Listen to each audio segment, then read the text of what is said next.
ਜੀ ਸਤਿ ਸ੍ਰੀ ਅਕਾਲ ਪਿਆਰੇ ਵਿਦਿਆਰਥੀਓ, ਅੱਜ ਅਸੀਂ 12ਵੀਂ ਜਮਾਤ ਦਾ ਚੈਪਟਰ ਨੰਬਰ 6 ਜਿਸ ਦਾ ਨਾਮ ਹੈ ਪੰਜਾਬ ਦੇ ਲੋਕ ਨਾਚ। ਇਸ ਲੇਖ ਨੂੰ ਲਿਖਣ ਵਾਲੇ ਹਨ ਡਾਕਟਰ ਜਗੀਰ ਸਿੰਘ ਜੀ ਨੂਰ। ਸੋ ਪਿਆਰੇ ਬੱਚਿਓ, ਜਿਵੇਂ ਕਿ ਅਸੀਂ ਗੱਲ ਕਰ ਰਹੇ ਹਾਂ ਲੋਕ ਨਾਚ ਦੀ, ਅਤੇ ਲੋਕ ਤੋਂ ਭਾਵ ਹੈ ਉਹ ਆਵਾਮ, ਉਹ ਜਨਤਾ, ਉਹ ਲੋਕ। ਨਾਚ ਤੋਂ ਭਾਵ ਹੈ ਉਹਨਾਂ ਦੀਆਂ ਖੁਸ਼ੀ ਮਹਿਸੂਸ ਕਰਨ ਦੀਆਂ ਉਹ ਮੁਦਰਾਵਾਂ। ਸੋ ਅੱਜ ਅਸੀਂ ਜਿਹੜਾ ਚੈਪਟਰ ਪੜ੍ਹਨਾ ਹੈ ਉਹ ਹੈ ਪੰਜਾਬ ਦੇ ਲੋਕ ਨਾਚ। ਕਹਿਣ ਤੋਂ ਭਾਵ ਕਿ ਜਿਵੇਂ ਕਿ ਭਾਰਤ ਦੇ ਵਿੱਚ ਕਈ ਭਾਸ਼ਾਵਾਂ ਬੋਲੀਆਂ ਜਾਂਦੀਆਂ ਹਨ, ਉਸੇ ਤਰ੍ਹਾਂ ਵੱਖੋ ਵੱਖਰੀਆਂ ਜਿਹੜੀਆਂ ਸਟੇਟਾਂ ਨੇ ਉਹਨਾਂ ਦਾ ਆਪੋ ਆਪਣਾ ਕਲਚਰ ਹੈ, ਉਹਨਾਂ ਦੇ ਰਹਿਣ ਸਹਿਣ ਦੀ, ਉਹਨਾਂ ਦੇ ਜੀਵਨ ਦੀ ਤਰਜਮਾਨੀ ਕਰਦੇ ਉਹਨਾਂ ਦੇ ਲੋਕ ਨਾਚ। ਉਹਨਾਂ ਦੇ ਕਲਚਰ ਨੂੰ ਜਿੱਥੇ ਪੇਸ਼ ਕਰਦੇ ਨੇ, ਉੱਥੇ ਹੀ ਉਹਨਾਂ ਦੀਆਂ ਲੋਕ ਰੀਤਾਂ, ਉਹਨਾਂ ਦਾ ਜੀਵਨ, ਉਹਨਾਂ ਦੇ ਜੀਵਨ ਦਾ ਰਹਿਣ ਸਹਿਣ ਦਾ ਅੰਦਾਜ਼ ਉਹਨਾਂ ਦੇ ਲੋਕ ਨਾਚਾਂ ਵਿੱਚੋਂ ਝਲਕਦਾ ਹੈ। ਸੋ ਅੱਜ ਅਸੀਂ ਪੰਜਾਬ ਦੇ ਲੋਕ ਨਾਚ ਪਾਠ ਦੇ ਮਾਧਿਅਮ ਰਾਹੀਂ ਜੋ ਪੰਜਾਬ ਦੇ ਨਾਚ ਹਨ, ਜਿਸ ਨੂੰ ਅਸੀਂ ਦੋ ਵੰਨਗੀਆਂ ਦੇ ਵਿੱਚ ਵੰਡਦੇ ਹਾਂ। ਪਹਿਲੀ ਵੰਨਗੀ ਹੈ ਇਸਤਰੀਆਂ ਦੇ ਲੋਕ ਨਾਚ ਅਤੇ ਦੂਸਰੀ ਵੰਨਗੀ ਹੈ ਮਰਦਾਂ ਦੇ ਲੋਕ ਨਾਚ। ਅੱਜ ਇਸ ਵੀਡੀਓ ਦੇ ਵਿੱਚ ਅਸੀਂ ਤੁਹਾਡੇ ਨਾਲ ਪਰਤ ਦਰ ਪਰਤ ਪੰਜਾਬੀ ਲੋਕ ਨਾਚਾਂ ਦੀ ਜਾਣਕਾਰੀ ਹਾਸਲ ਕਰਾਂਗੇ। ਸੋ ਸਭ ਤੋਂ ਪਹਿਲਾਂ ਜਿਹੜਾ ਸਵਾਲ ਸਾਡੇ ਸਾਹਮਣੇ ਸਕਰੀਨ 'ਤੇ ਤੁਸੀਂ ਵੇਖ ਰਹੇ ਹੋ ਹੈ ਕਿ ਪੰਜਾਬ ਦੇ ਲੋਕ ਨਾਚਾਂ ਦੀ ਪਰੰਪਰਾ ਜਾਂ ਪ੍ਰਾਚੀਨਤਾ ਦਾ ਕਿਵੇਂ ਪਤਾ ਲੱਗਦਾ ਹੈ। ਸੋ ਆਓ ਆਪਾਂ ਇੱਕ ਝਾਤ ਪਾਉਂਦੇ ਹਾਂ ਪੰਜਾਬੀ ਲੋਕ ਨਾਚਾਂ ਦੇ ਇਤਿਹਾਸ ਉੱਪਰ। ਸੋ ਇਸ ਨੂੰ ਅਸੀਂ ਜੋ ਤੁਸੀਂ ਸਕਰੀਨ 'ਤੇ ਵੇਖ ਰਹੇ ਹੋ ਬਿਲਕੁਲ ਉਸੇ ਹਿਸਾਬ ਨਾਲ ਪੜ੍ਹਾਂਗੇ ਅਤੇ ਬਾਅਦ ਦੇ ਵਿੱਚ ਇਸ ਉੱਪਰ ਵਿਚਾਰ ਚਰਚਾ ਕਰਾਂਗੇ। ਉੱਤਰ ਦੇ ਵਿੱਚ ਅਸੀਂ ਪੜ੍ਹਦੇ ਹਾਂ ਕਿ ਲੋਕ ਨਾਚ ਇੱਕ ਪ੍ਰਕਾਰ ਦੀ ਲੋਕ ਕਲਾ ਹੈ।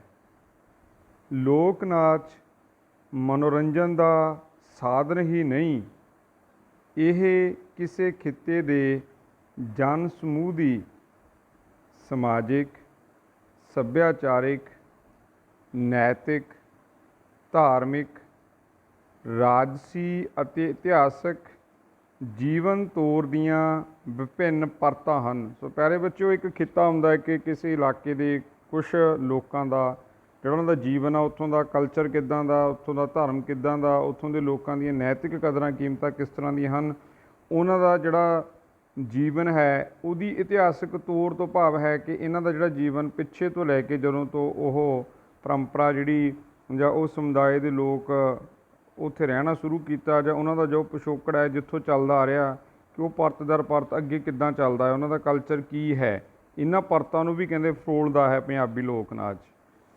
ਇਹ ਸਰੀਰਕ ਮੁਦਰਾਵਾਂ ਦੇ ਮਾਧਿਅਮ ਰਾਹੀਂ ਆਪ ਮੁਹਾਰਾ, ਸਧਾਰਨ, ਖੁਸ਼ੀਆਂ ਖੇੜਿਆਂ ਭਰਪੂਰ ਅੰਦਰੂਨੀ ਭਾਵਨਾਵਾਂ ਦਾ ਬਾਹਰੀ ਪ੍ਰਗਟਾਅ ਵੀ ਹੈ। ਸੋ ਬੇਟਾ, ਸਰੀਰਕ ਮੁਦਰਾਵਾਂ ਹੁੰਦੀਆਂ ਨੇ ਕਿ ਜਿਵੇਂ ਅਸੀਂ ਸਰੀਰ ਨੂੰ ਝੁਕਾਉਂਦੇ ਹਾਂ, ਬਾਹਾਂ ਖਿਲਾਰਦੇ ਹਾਂ, ਲੈਗਸ ਥੋੜ੍ਹੀਆਂ ਉੱਪਰ ਉਠਾ ਕੇ ਅਸੀਂ ਜਦੋਂ ਮਤਲਬ ਪੱਬਿਆਂ ਭਾਰ ਹੋ ਕੇ ਕਿਸੇ ਮਿਊਜ਼ਿਕ ਇੰਸਟਰੂਮੈਂਟ 'ਤੇ ਜਦੋਂ ਆਪਣੇ ਸਰੀਰ ਨੂੰ ਅਸੀਂ ਅਲੱਗ-ਅਲੱਗ ਡਾਇਰੈਕਸ਼ਨ ਦੇ ਵਿੱਚ ਮੋੜਦੇ ਹਾਂ, ਇਹ ਕਿਹਾ ਜਾਂਦਾ ਕਿ ਜੋ ਚੀਜ਼ ਸਾਡੇ ਅੰਦਰ ਚੱਲਦੀ ਹੈ, ਜਿਵੇਂ ਕਿ ਅਸੀਂ ਕਹਿੰਦੇ ਕਿ ਜਿਹੜਾ ਗਿੱਧਾ ਜਾਂ ਭੰਗੜਾ ਖੁਸ਼ੀ ਵੇਲੇ ਪੈਂਦਾ, ਸਾਡੇ ਅੰਦਰਲੀਆਂ ਭਾਵਨਾਵਾਂ ਦਾ ਬਾਹਰੀ ਰੂਪ ਹੈ ਜੋ ਸਾਡੇ ਅੰਦਰ ਚੱਲਦਾ ਹੈ। ਜਦੋਂ ਅਸੀਂ ਨੱਚਦੇ ਹਾਂ ਉਸ ਟਾਈਮ ਉਹ ਵੇਖਣ ਨੂੰ ਮਹਿਸੂਸ ਹੁੰਦਾ ਹੈ। ਇਹ ਪੁਸਤ ਦਰ ਪੁਸਤ ਹੋਰ ਲੋਕ ਕਲਾਵਾਂ ਵਾਂਗ ਪ੍ਰਵਾਹਮਾਨ ਹੁੰਦਾ ਰਹਿੰਦਾ ਹੈ। ਜਿਵੇਂ ਹੋਰ ਕਲਾਵਾਂ ਚੱਲਦੀਆਂ ਨੇ, ਪੀੜ੍ਹੀ ਦਰ ਪੀੜ੍ਹੀ ਅੱਗੇ ਅੱਗੇ ਚੱਲਦਾ ਜਾਂਦਾ ਹੈ। ਸਮੇਂ, ਸਥਾਨ ਅਤੇ ਨਚਾਰਾਂ ਦੀ ਗਿਣਤੀ ਸੰਬੰਧੀ ਇਸ ਵਿੱਚ ਕੋਈ ਪਾਬੰਦੀ ਨਹੀਂ ਹੁੰਦੀ ਅਤੇ ਇਸ ਨਾਲ ਸੰਬੰਧਿਤ ਸਾਜ਼, ਸੰਗੀਤ ਅਤੇ ਵੇਸ਼ ਭੂਸ਼ਾ ਆਦਿ ਵੀ ਜਨ ਸਧਾਰਨ ਦੀ ਪਹੁੰਚ ਅਤੇ ਪੱਧਰ ਅਨੁਸਾਰ ਹੀ ਹੁੰਦੀ ਹੈ। ਹੁਣ ਜੇ ਗੱਲ ਕਰਨੀ ਹੋਵੇ ਕਿ ਜਦੋਂ ਅਸੀਂ ਨੱਚਦੇ ਹਾਂ, ਨੱਚਣ ਲਈ ਅਸੀਂ ਕਹਿੰਦੇ ਕਿ ਚਾਹੇ 1000 ਬੰਦਾ ਇਕੱਠਾ ਹੋ ਕੇ ਨੱਚ ਰਿਹਾ, ਪਰ ਬੇਟਾ ਜਿਹੜਾ ਗਿੱਧਾ ਜਾਂ ਭੰਗੜਾ ਅਸੀਂ ਸਾਡੀਆਂ ਸਟੇਜਾਂ ਦੇ ਉੱਪਰ ਪਾਉਂਦੇ ਹਾਂ, ਉਹਨਾਂ ਦੇ ਵਿੱਚ ਜਿਹੜੇ ਨੱਚਣ ਵਾਲਿਆਂ ਦੀ ਗਿਣਤੀ ਉਹ ਸੀਮਿਤ ਹੁੰਦੀ ਹੈ। ਪਰ ਜੇ ਅਸੀਂ ਆਮ ਲੋਕਾਂ ਦੀ ਗੱਲ ਕਰੀਏ ਕਿ ਜਿਹੜੇ ਲੋਕ ਨੱਚਦੇ ਨੇ, ਜਿਵੇਂ ਵਿਆਹ ਦੇ ਵਿੱਚ ਅਸੀਂ ਨੱਚਦੇ ਹਾਂ, ਉੱਥੇ ਸਾਨੂੰ ਖੁਸ਼ੀ ਆ, ਉੱਥੇ ਅਥਾਹ ਲੋਕ ਜਿੰਨੇ ਵੀ ਨੇ ਉਹ ਸਾਰੇ ਨੱਚ ਸਕਦੇ ਨੇ। ਅਤੇ ਇਹਦੇ ਵਿੱਚ ਕੋਈ ਮਤਲਬ ਅਸੀਂ ਕਹੀਏ ਕਿ ਜਿਹੜੇ ਨਿੱਕੇ ਮੋਟੇ ਸਾਜ਼ ਨੇ ਜਾਂ ਤੁਹਾਡਾ ਕੋਈ ਵਿਸ਼ੇਸ਼ ਤੌਰ 'ਤੇ ਪਹਿਰਾਵਾ ਨਹੀਂ ਅਸੀਂ ਪਹਿਨਦੇ। ਜਿੱਦਾਂ ਵੀ ਸਾਦਗੀ 'ਚ ਹੁੰਦੇ ਹਾਂ, ਅਸੀਂ ਖੇਤਾਂ 'ਚ ਕੰਮ ਕਰਦੇ ਵੀ ਨੱਚ ਸਕਦੇ ਹਾਂ, ਵਿਆਹਾਂ ਦੇ ਵਿੱਚ ਵੀ ਨੱਚ ਸਕਦੇ ਹਾਂ। ਜੇ ਵਿਆਹ ਦੇ ਵਿੱਚ ਅਸੀਂ ਕਹੀਏ ਕਿ ਹਰੇਕ ਪੱਧਰ ਦੇ ਜਿਹੜੇ ਲੋਕ ਨੇ, ਬਹੁਤ ਅਮੀਰ, ਘੱਟ ਅਮੀਰ, ਮੱਧਮ, ਜਾਂ ਜੋ ਬਹੁਤ ਹੀ ਫਾਈਨੈਂਸ਼ੀਅਲੀ ਘੱਟ ਜਿਨ੍ਹਾਂ ਕੋਲ ਪੈਸਾ, ਉਹ ਵੀ ਹਰੇਕ ਬੰਦਾ ਜਿਹੜਾ ਖੁਸ਼ੀ ਆ ਉਹ ਮਨਾ ਸਕਦਾ ਹੈ। ਜੇ ਅਸੀਂ ਗੱਲ ਕਰਦੇ ਹਾਂ ਕਿ ਇਹ ਪ੍ਰੋਫੈਸ਼ਨਲੀ ਜਦੋਂ ਅਸੀਂ ਕਿਸੇ ਸਟੇਜਾਂ ਦੇ ਉੱਪਰ ਪਾਉਂਦੇ ਹਾਂ, ਫਿਰ ਸਾਡਾ ਜਿਹੜਾ ਲਿਬਾਸ ਆ ਸਾਡੇ ਕਲਚਰ ਮੁਤਾਬਕ ਅਸੀਂ ਉਹ ਪਹਿਨਦੇ ਹਾਂ, ਅਤੇ ਉੱਥੇ ਨੱਚਣ ਵਾਲਿਆਂ ਦੀ ਗਿਣਤੀ ਵੀ ਜਿਹੜੀ ਆ ਉਹ ਸੀਮਿਤ ਹੁੰਦੀ ਹੈ।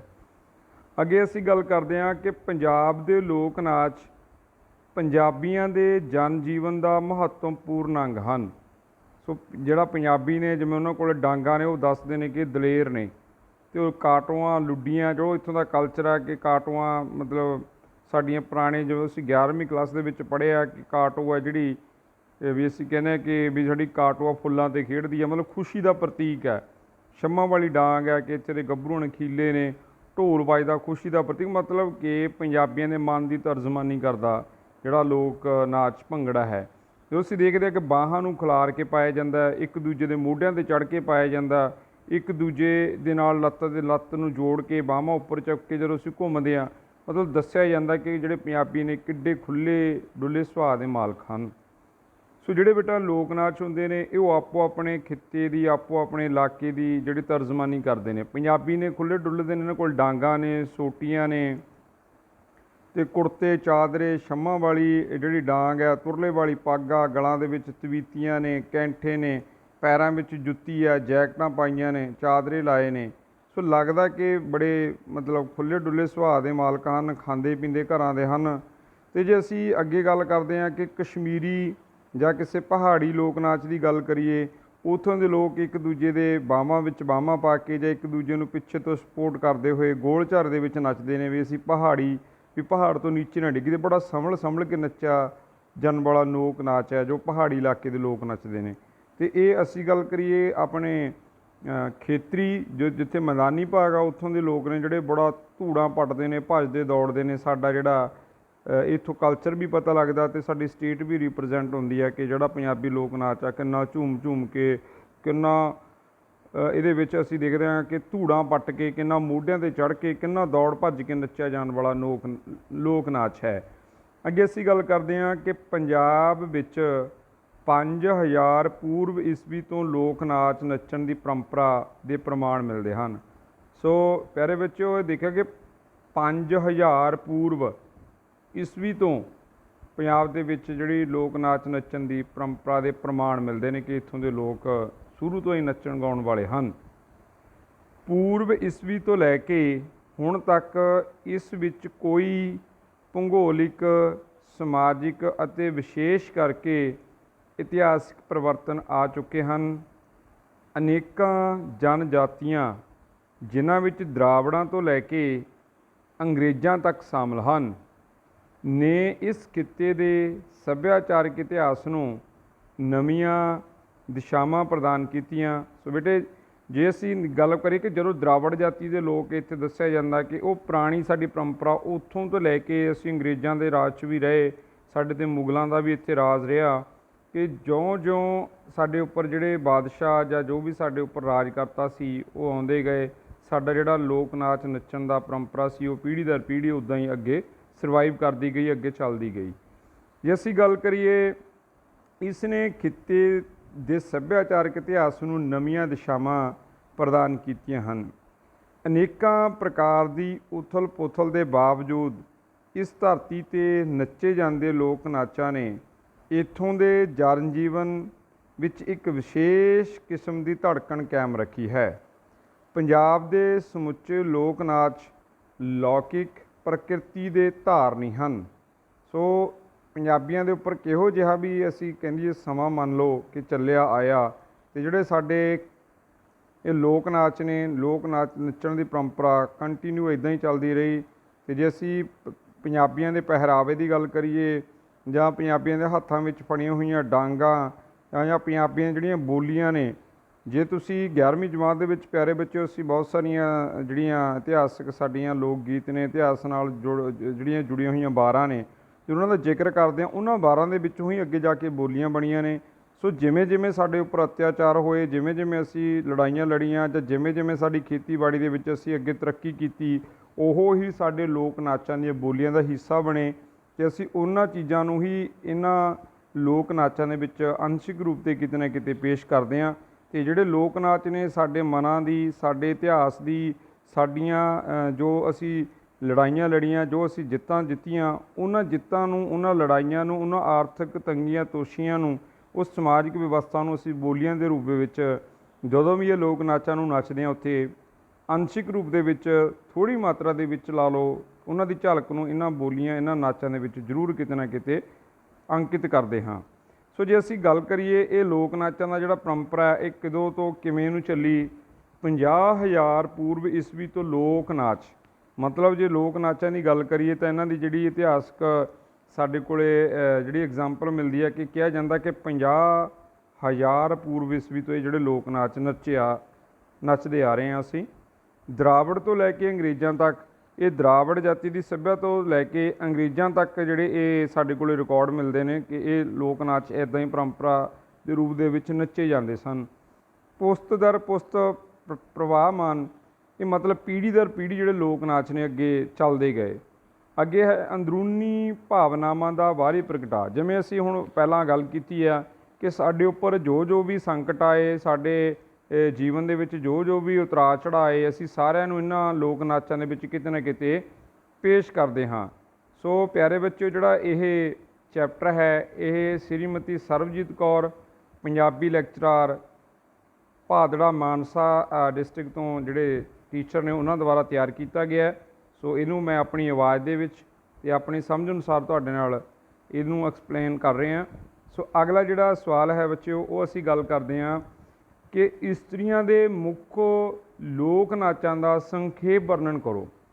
ਹੁਣ ਅਸੀਂ ਜੇ ਨਾਚਾਂ ਨੂੰ ਗੱਲ ਕਰੀਏ ਕਿ ਨਾਚ ਕਿੰਨੀ ਤਰ੍ਹਾਂ ਦੇ ਨੇ, ਵੈਸੇ ਜਿਹੜਾ ਨਾਚ ਆ ਉਹ ਇਸਤਰੀਆਂ ਨਾਲ ਜੋੜ ਕੇ ਵੇਖਿਆ ਜਾਂਦਾ ਕਿ ਇਸਤਰੀਆਂ ਹੀ ਨਾਚ ਨੱਚਦੀਆਂ ਨੇ, ਪਰ ਜਿਹੜਾ ਪੰਜਾਬ ਦਾ ਕਲਚਰ ਆ ਇਹਦੇ ਵਿੱਚ ਜੋ ਮਲਵਈ ਗਿੱਧਾ ਹੈ, ਮਰਦਾਂ ਦਾ ਜਿਹੜਾ ਭੰਗੜਾ ਹੈ, ਇਹਨਾਂ ਨੂੰ ਵੀ ਅਸੀਂ ਨਾਚਾਂ ਦੀ ਵੰਨਗੀ ਦੇ ਵਿੱਚ ਲੈਂਦੇ ਹਾਂ।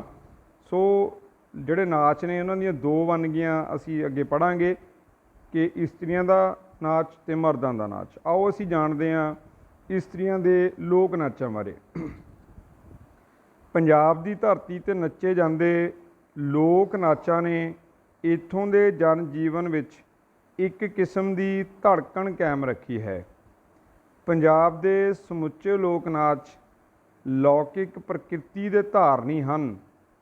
ਖੁਸ਼ੀ ਦੇ ਹੁਲਾਰੇ ਵਿੱਚ ਮਸਤ ਹੋਏ ਗੱਭਰੂਆਂ ਅਤੇ ਮੁਟਿਆਰਾਂ ਦੇ ਪੈਰਾਂ ਦੀ ਥਾਪ, ਲੋਕ ਗੀਤ ਰੂਪਾਂ ਦੀ ਸੁਰ ਤਾਲ ਵਿੱਚ, ਢੋਲ ਜਾਂ ਹੋਰ ਲੋਕਪ੍ਰਿਯ ਲੋਕ ਸਾਜ਼ਾਂ ਦੀ ਤਾਲ 'ਤੇ ਪੰਜਾਬ ਦੇ ਸਮੁੱਚ ਨੂੰ ਉਜਾਗਰ ਕਰਦੀ ਹੈ।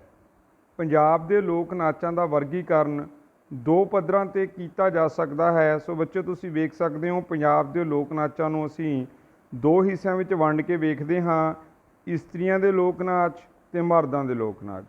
ਜੇ ਅਸੀਂ ਗੱਲ ਕਰੀਏ ਇਸਤਰੀਆਂ ਦੇ ਲੋਕ ਨਾਚ, ਅਤੇ ਜਿਵੇਂ ਅਸੀਂ ਉਹ ਕੁੜੀਆਂ ਆਪਣੇ ਲੋਕ ਨਾਚ ਦੇ ਵਿੱਚ ਨੱਚਦੀਆਂ ਨੇ ਕਿ ਸੱਸ ਹੋਵੇ ਤਾਂ ਚੰਗੀ ਹੋਵੇ, ਨਹੀਂ ਤਾਂ ਫੋਟੋ ਟੰਗੀ ਹੋਵੇ। ਹੁਣ ਜੇ ਗੱਲ ਕਰੀਏ ਇਹਦੇ ਵਿੱਚ ਕੀ ਪੇਸ਼ ਕਰਦੀ ਹੈ ਕੁੜੀ, ਉਹ ਕਹਿੰਦੀ ਹੈ ਕਿ ਮੈਂ ਜਿਹੜੇ ਸਹੁਰੇ ਘਰ ਜਾਣਾ ਵੀ ਮੈਂ ਉੱਥੇ ਜਾਵਾਂ, ਜਾਂ ਤਾਂ ਮੇਰੀ ਸੱਸ ਚੰਗੀ ਹੋਵੇ ਜਾਂ ਫਿਰ ਫੋਟੋ ਟੰਗੀ ਤੋਂ ਭਾਵ ਜਾਂ ਉਹਦੀ ਮ੍ਰਿਤੂ ਹੋਈ ਹੋਵੇ, ਨਹੀਂ ਤਾਂ ਚੰਗੀ ਹੋਵੇ, ਮਾੜੀ ਸੱਸ ਨਾਲ ਮੈਂ ਕੱਟ ਨਹੀਂ ਸਕਦੀ। ਹੁਣ ਇਹ ਕੀ ਹੈ, ਇਹ ਭਾਵਨਾ ਇੱਕ ਕੁੜੀ ਦੇ ਮਨ ਦੀ। ਸੋ ਜਿਹੜੇ ਲੋਕ ਨਾਚ ਨੇ, ਜੇ ਉਹ ਮੁੰਡਿਆਂ ਦੇ ਲੋਕ ਨਾਚ ਨੇ ਤਾਂ ਉਹ ਆਪਣੇ ਮਨ ਦੀ ਗੱਲ ਕਰਦੇ ਨੇ ਇਸਤਰੀ ਦੇ ਸੰਬੰਧ ਵਿੱਚ। ਕਦੇ ਉਹ ਇਸਤਰੀ ਦੀਆਂ ਅੱਖਾਂ ਦੀ ਗੱਲ ਕਰਦੇ ਨੇ, ਕਦੇ ਕੱਦ ਦੀ ਗੱਲ ਕਰਦੇ ਨੇ, ਕਦੇ ਸੁਹੱਪਣ ਦੀ ਗੱਲ ਕਰਦੇ ਨੇ।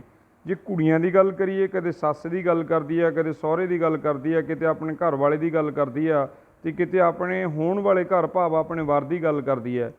ਸੋ ਜਿਹੜੀਆਂ ਸਾਡੀਆਂ ਇਸ ਲੋਕ ਨਾਚਾਂ ਦੀਆਂ ਵੰਨਗੀਆਂ ਨੇ, ਇਹਦੇ ਵਿੱਚ ਸਾਡੇ ਮਨੋ ਭਾਵਨਾਵਾਂ ਨੂੰ, ਸਾਡੇ ਸਮਾਜਿਕ ਜਨ ਜੀਵਨ ਨੂੰ ਅਸੀਂ ਕਿਤੇ ਨਾ ਕਿਤੇ ਇਹਨਾਂ ਲੋਕ ਨਾਚਾਂ ਦੇ ਵਿੱਚ ਜਿਹੜਾ ਪੇਸ਼ ਕੀਤਾ ਹੁੰਦਾ ਹੈ। ਆਓ ਅਸੀਂ ਪੜ੍ਹਦੇ ਹਾਂ ਕਿ ਇਸਤਰੀਆਂ ਦੇ ਲੋਕ ਨਾਚ ਇੱਕ ਝਲਕ। ਬਿਨਾਂ ਕਿਸੇ ਕਰੜੀ ਨਿਯਮਾਵਲੀ ਦੇ ਕਿਸੇ ਵੀ ਸਰਬ ਸਾਂਝੀ ਥਾਂ 'ਤੇ ਲੋਕ ਸਾਜ਼ਾਂ ਨਾਲ ਸਧਾਰਨ ਜਿਹੇ ਪਹਿਰਾਵੇ ਵਿੱਚ ਲੋਕ ਗੀਤਾਂ ਦੀ ਤਾਲ 'ਤੇ ਇਸਤਰੀਆਂ ਆਪਣਾ ਰੰਗ ਪੇਸ਼ ਕਰਦੀਆਂ ਹਨ। ਸੋ ਪਿਆਰੇ ਬੱਚਿਓ, ਜਿਹੜਾ ਲੋਕ ਨਾਚ ਆ, ਜਿਵੇਂ ਕੁੜੀਆਂ ਦੇ ਲੋਕ ਨਾਚ ਦੀ ਗੱਲ ਕਰਦੇ ਹਾਂ, ਜਿੱਥੇ ਵੀ ਚਾਰ ਕੁੜੀਆਂ ਇਕੱਠੀਆਂ ਹੋਈਆਂ ਸਧਾਰਨ ਪਹਿਰਾਵੇ ਦੇ ਵਿੱਚ, ਉਹ ਜਿਹੜਾ ਲੋਕ ਨਾਚ ਨੇ ਇੰਨੀ ਸਧਾਰਨ ਅਵਸਥਾ ਵਿੱਚ ਵੀ ਨੱਚਿਆ ਜਾਂਦਾ ਹੈ ਕਿ ਤੁਹਾਡੇ ਕੋਲੇ ਬੋਲੀਆਂ ਦੇ ਨਾਲ ਤੁਹਾਡੇ ਹੱਥਾਂ ਦੀ ਤਾੜੀ ਵੱਜਦੀ ਹੋਵੇ। ਇਸ ਹੱਥਾਂ ਦੀ ਤਾੜੀ ਅਤੇ ਬੋਲੀਆਂ 'ਤੇ ਵੀ ਕੁੜੀਆਂ ਨੱਚ ਲੈਂਦੀਆਂ ਨੇ, ਅਤੇ ਇਹਨਾਂ ਲਈ ਕੋਈ ਢੋਲਕੀ ਜਾਂ ਢੋਲ, ਕੋਈ ਵੱਡੇ ਇੰਸਟਰੂਮੈਂਟ ਸਾਜ਼ਾਂ ਦੀ ਨਹੀਂ ਲੋੜ ਪੈਂਦੀ। ਅਤੇ ਇਹਦੀ ਸਧਾਰਨ ਵੰਨਗੀ ਹੈ ਲੋਕ ਨਾਚਾਂ ਦੀ ਇਸਤਰੀਆਂ ਦੀ ਕਿ ਜੇ ਬੋਲੀ ਪਾ ਰਹੀਆਂ ਹਨ ਅਤੇ ਇਹਨਾਂ ਕੋਲ ਤਾੜੀ ਦੀ ਤਾਲ ਹੈ ਤਾਂ ਇਹਦੇ ਉੱਪਰ ਵੀ ਇਹਨਾਂ ਲੋਕ ਨਾਚਾਂ ਨੂੰ ਨੱਚਿਆ ਜਾ ਸਕਦਾ ਹੈ। ਸੋ ਇਹਨਾਂ ਲੋਕ ਨਾਚਾਂ ਵਿੱਚ ਇਸਤਰੀਆਂ ਕਿਹੜੇ ਕਿਹੜੇ ਰੰਗਾਂ ਨੂੰ ਪੇਸ਼ ਕਰਦੀਆਂ ਨੇ, ਜਾਂ ਇਸਤਰੀਆਂ ਨਾਲ ਸੰਬੰਧਿਤ ਕਿਹੜੇ ਲੋਕ ਰੰਗ ਇਹਨਾਂ ਨਾਚਾਂ ਦੇ ਵਿੱਚ ਹੁੰਦੇ ਹਨ? ਵਿਚਾਰਾਂ, ਵਿਸ਼ਵਾਸਾਂ, ਰਹੁ ਰੀਤਾਂ, ਇਹ ਚੀਜ਼ਾਂ ਇਹਨਾਂ ਦੇ ਲੋਕ ਨਾਚਾਂ ਦੇ ਵਿੱਚ ਕਿਤੇ ਨਾ ਕਿਤੇ ਹਿੱਸਾ ਹੁੰਦੀਆਂ ਹਨ। ਸਰੀਰਕ ਬਣਤਰ ਅਤੇ ਕਾਰਜ ਸਮਰੱਥਾ। ਲੋਕ ਨਾਚ ਨੂੰ ਜੇ ਸਰੀਰਕ, ਜੇ ਕੋਈ ਬੰਦਾ ਬਿਮਾਰ ਹੈ ਉਹ ਨਹੀਂ ਨੱਚ ਸਕਦਾ, ਅਤੇ ਕਾਰਜ ਸਮਰੱਥਾ ਜੇ ਅਸੀਂ ਕਹੀਏ ਕਿ 2 ਘੰਟੇ ਕੁੜੀਆਂ ਨੱਚ ਰਹੀਆਂ ਨੇ ਤਾਂ ਇਟ ਮੀਨਜ਼ ਕਿ ਉਹ ਉਹਨਾਂ ਦੇ ਅੰਦਰ ਜਿਹੜੀ ਇਮਿਊਨਿਟੀ ਉਹਨਾਂ ਦੀ ਬੜੀ ਸਟਰੋਂਗ ਆ, ਉਹ ਨੱਚ ਸਕਦੀਆਂ ਨੇ। ਉਹ 15-20 ਮਿੰਟ ਬਾਅਦ ਨੱਚਣ ਵਾਲੀਆਂ ਨਹੀਂ, ਉਹ ਧੂੜਾਂ ਪੱਟਣ ਵਾਲੀਆਂ ਕੁੜੀਆਂ ਨੇ। ਤਕੜਾ ਜੁੱਸਾ, ਭਰਵੇਂ ਸਰੀਰ ਅਤੇ ਲੰਮੇ ਕੱਦ ਕਾਠ, ਇਹ ਚੀਜ਼ਾਂ ਵੀ ਇਹਨਾਂ ਲੋਕ ਨਾਚਾਂ ਦੇ ਵਿੱਚ ਕਿਤੇ ਨਾ ਕਿਤੇ ਪੇਸ਼ ਹੁੰਦੀਆਂ ਨੇ। ਜੇ ਕੁੜੀ ਦਾ ਕੱਦ ਕਾਠ ਲੰਮਾ ਹੈ, ਤਕੜਾ ਜੁੱਸਾ ਹੈ, ਉਸ ਚੀਜ਼ ਨਾਲ ਜਿਹੜੇ ਪੰਜਾਬੀ ਲੋਕ ਨਾਚ ਨੂੰ ਜਦੋਂ ਨੱਚਦੀਆਂ ਨੇ ਉਹਦੇ ਵਿੱਚ ਸੁਹੱਪਣ ਪੈਦਾ ਹੁੰਦਾ ਹੈ। ਕੋਮਲਤਾ, ਸੁਹਜ, ਸਾਦਗੀ, ਰਵਾਨਗੀ, ਲਚਕ ਭਰਪੂਰ, ਇਹ ਸਾਰੀਆਂ ਚੀਜ਼ਾਂ ਇਸਤਰੀਆਂ ਦੇ ਲੋਕ ਨਾਚਾਂ ਦੇ ਵਿੱਚ ਜਦੋਂ ਇਹ ਨੱਚਦੀਆਂ ਹਨ, ਇਸ ਲੋਕ ਨਾਚਾਂ ਦਾ ਅਨਿੱਖੜਵਾਂ ਅੰਗ ਹੁੰਦੀਆਂ ਹਨ।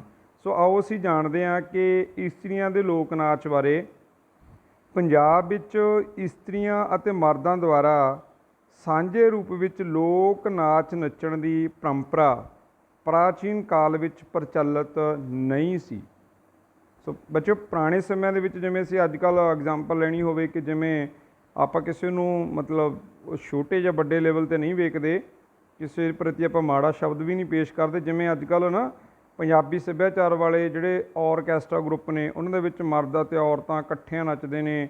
ਉਹ ਮਤਲਬ ਜੋ ਵੀ ਤੁਸੀਂ ਵੇਖਦੇ ਹੋ ਕਲਚਰ, ਪ੍ਰਾਚੀਨ ਕਾਲ ਤੋਂ ਇੱਦਾਂ ਦਾ ਨਹੀਂ ਸੀ। ਉਦੋਂ ਨਾਚਾਂ ਦੀਆਂ ਅਲੱਗ ਬਣ ਗਿਆ ਸੀ, ਇਸਤਰੀਆਂ ਅਲੱਗ ਨੱਚਦੀਆਂ ਸਨ ਅਤੇ ਮਰਦ ਅਲੱਗ ਨੱਚਦੇ ਸੀ। ਸੋ ਜੋ ਅੱਜ ਤੁਸੀਂ ਵਿਆਹਾਂ ਦੇ ਵਿੱਚ ਜਾ ਕੇ ਜਿਹੜਾ ਕਲਚਰ ਦੇਖਦੇ ਹੋ ਕਿ ਔਰਕੈਸਟਰਾ ਵਾਲੇ ਨੱਚ ਰਹੇ ਨੇ, ਮੁੰਡੇ ਕੁੜੀਆਂ ਇਕੱਠੇ ਨੱਚ ਰਹੇ ਨੇ, ਪਹਿਲਾਂ ਬੇਟਾ ਪੁਰਾਣੇ ਸਮੇਂ ਦੇ ਵਿੱਚ ਇੱਦਾਂ ਨਾਚ ਨਹੀਂ ਨੱਚੇ ਜਾਂਦੇ ਸੀ। ਉਦੋਂ ਨਾਚਾਂ ਦੀ ਵੰਨਗੀ ਹੁੰਦੀ ਸੀ ਕਿ ਮਰਦਾਂ ਦੇ ਲੋਕ ਨਾਚ ਅਤੇ ਔਰਤਾਂ ਦੇ ਲੋਕ ਨਾਚ।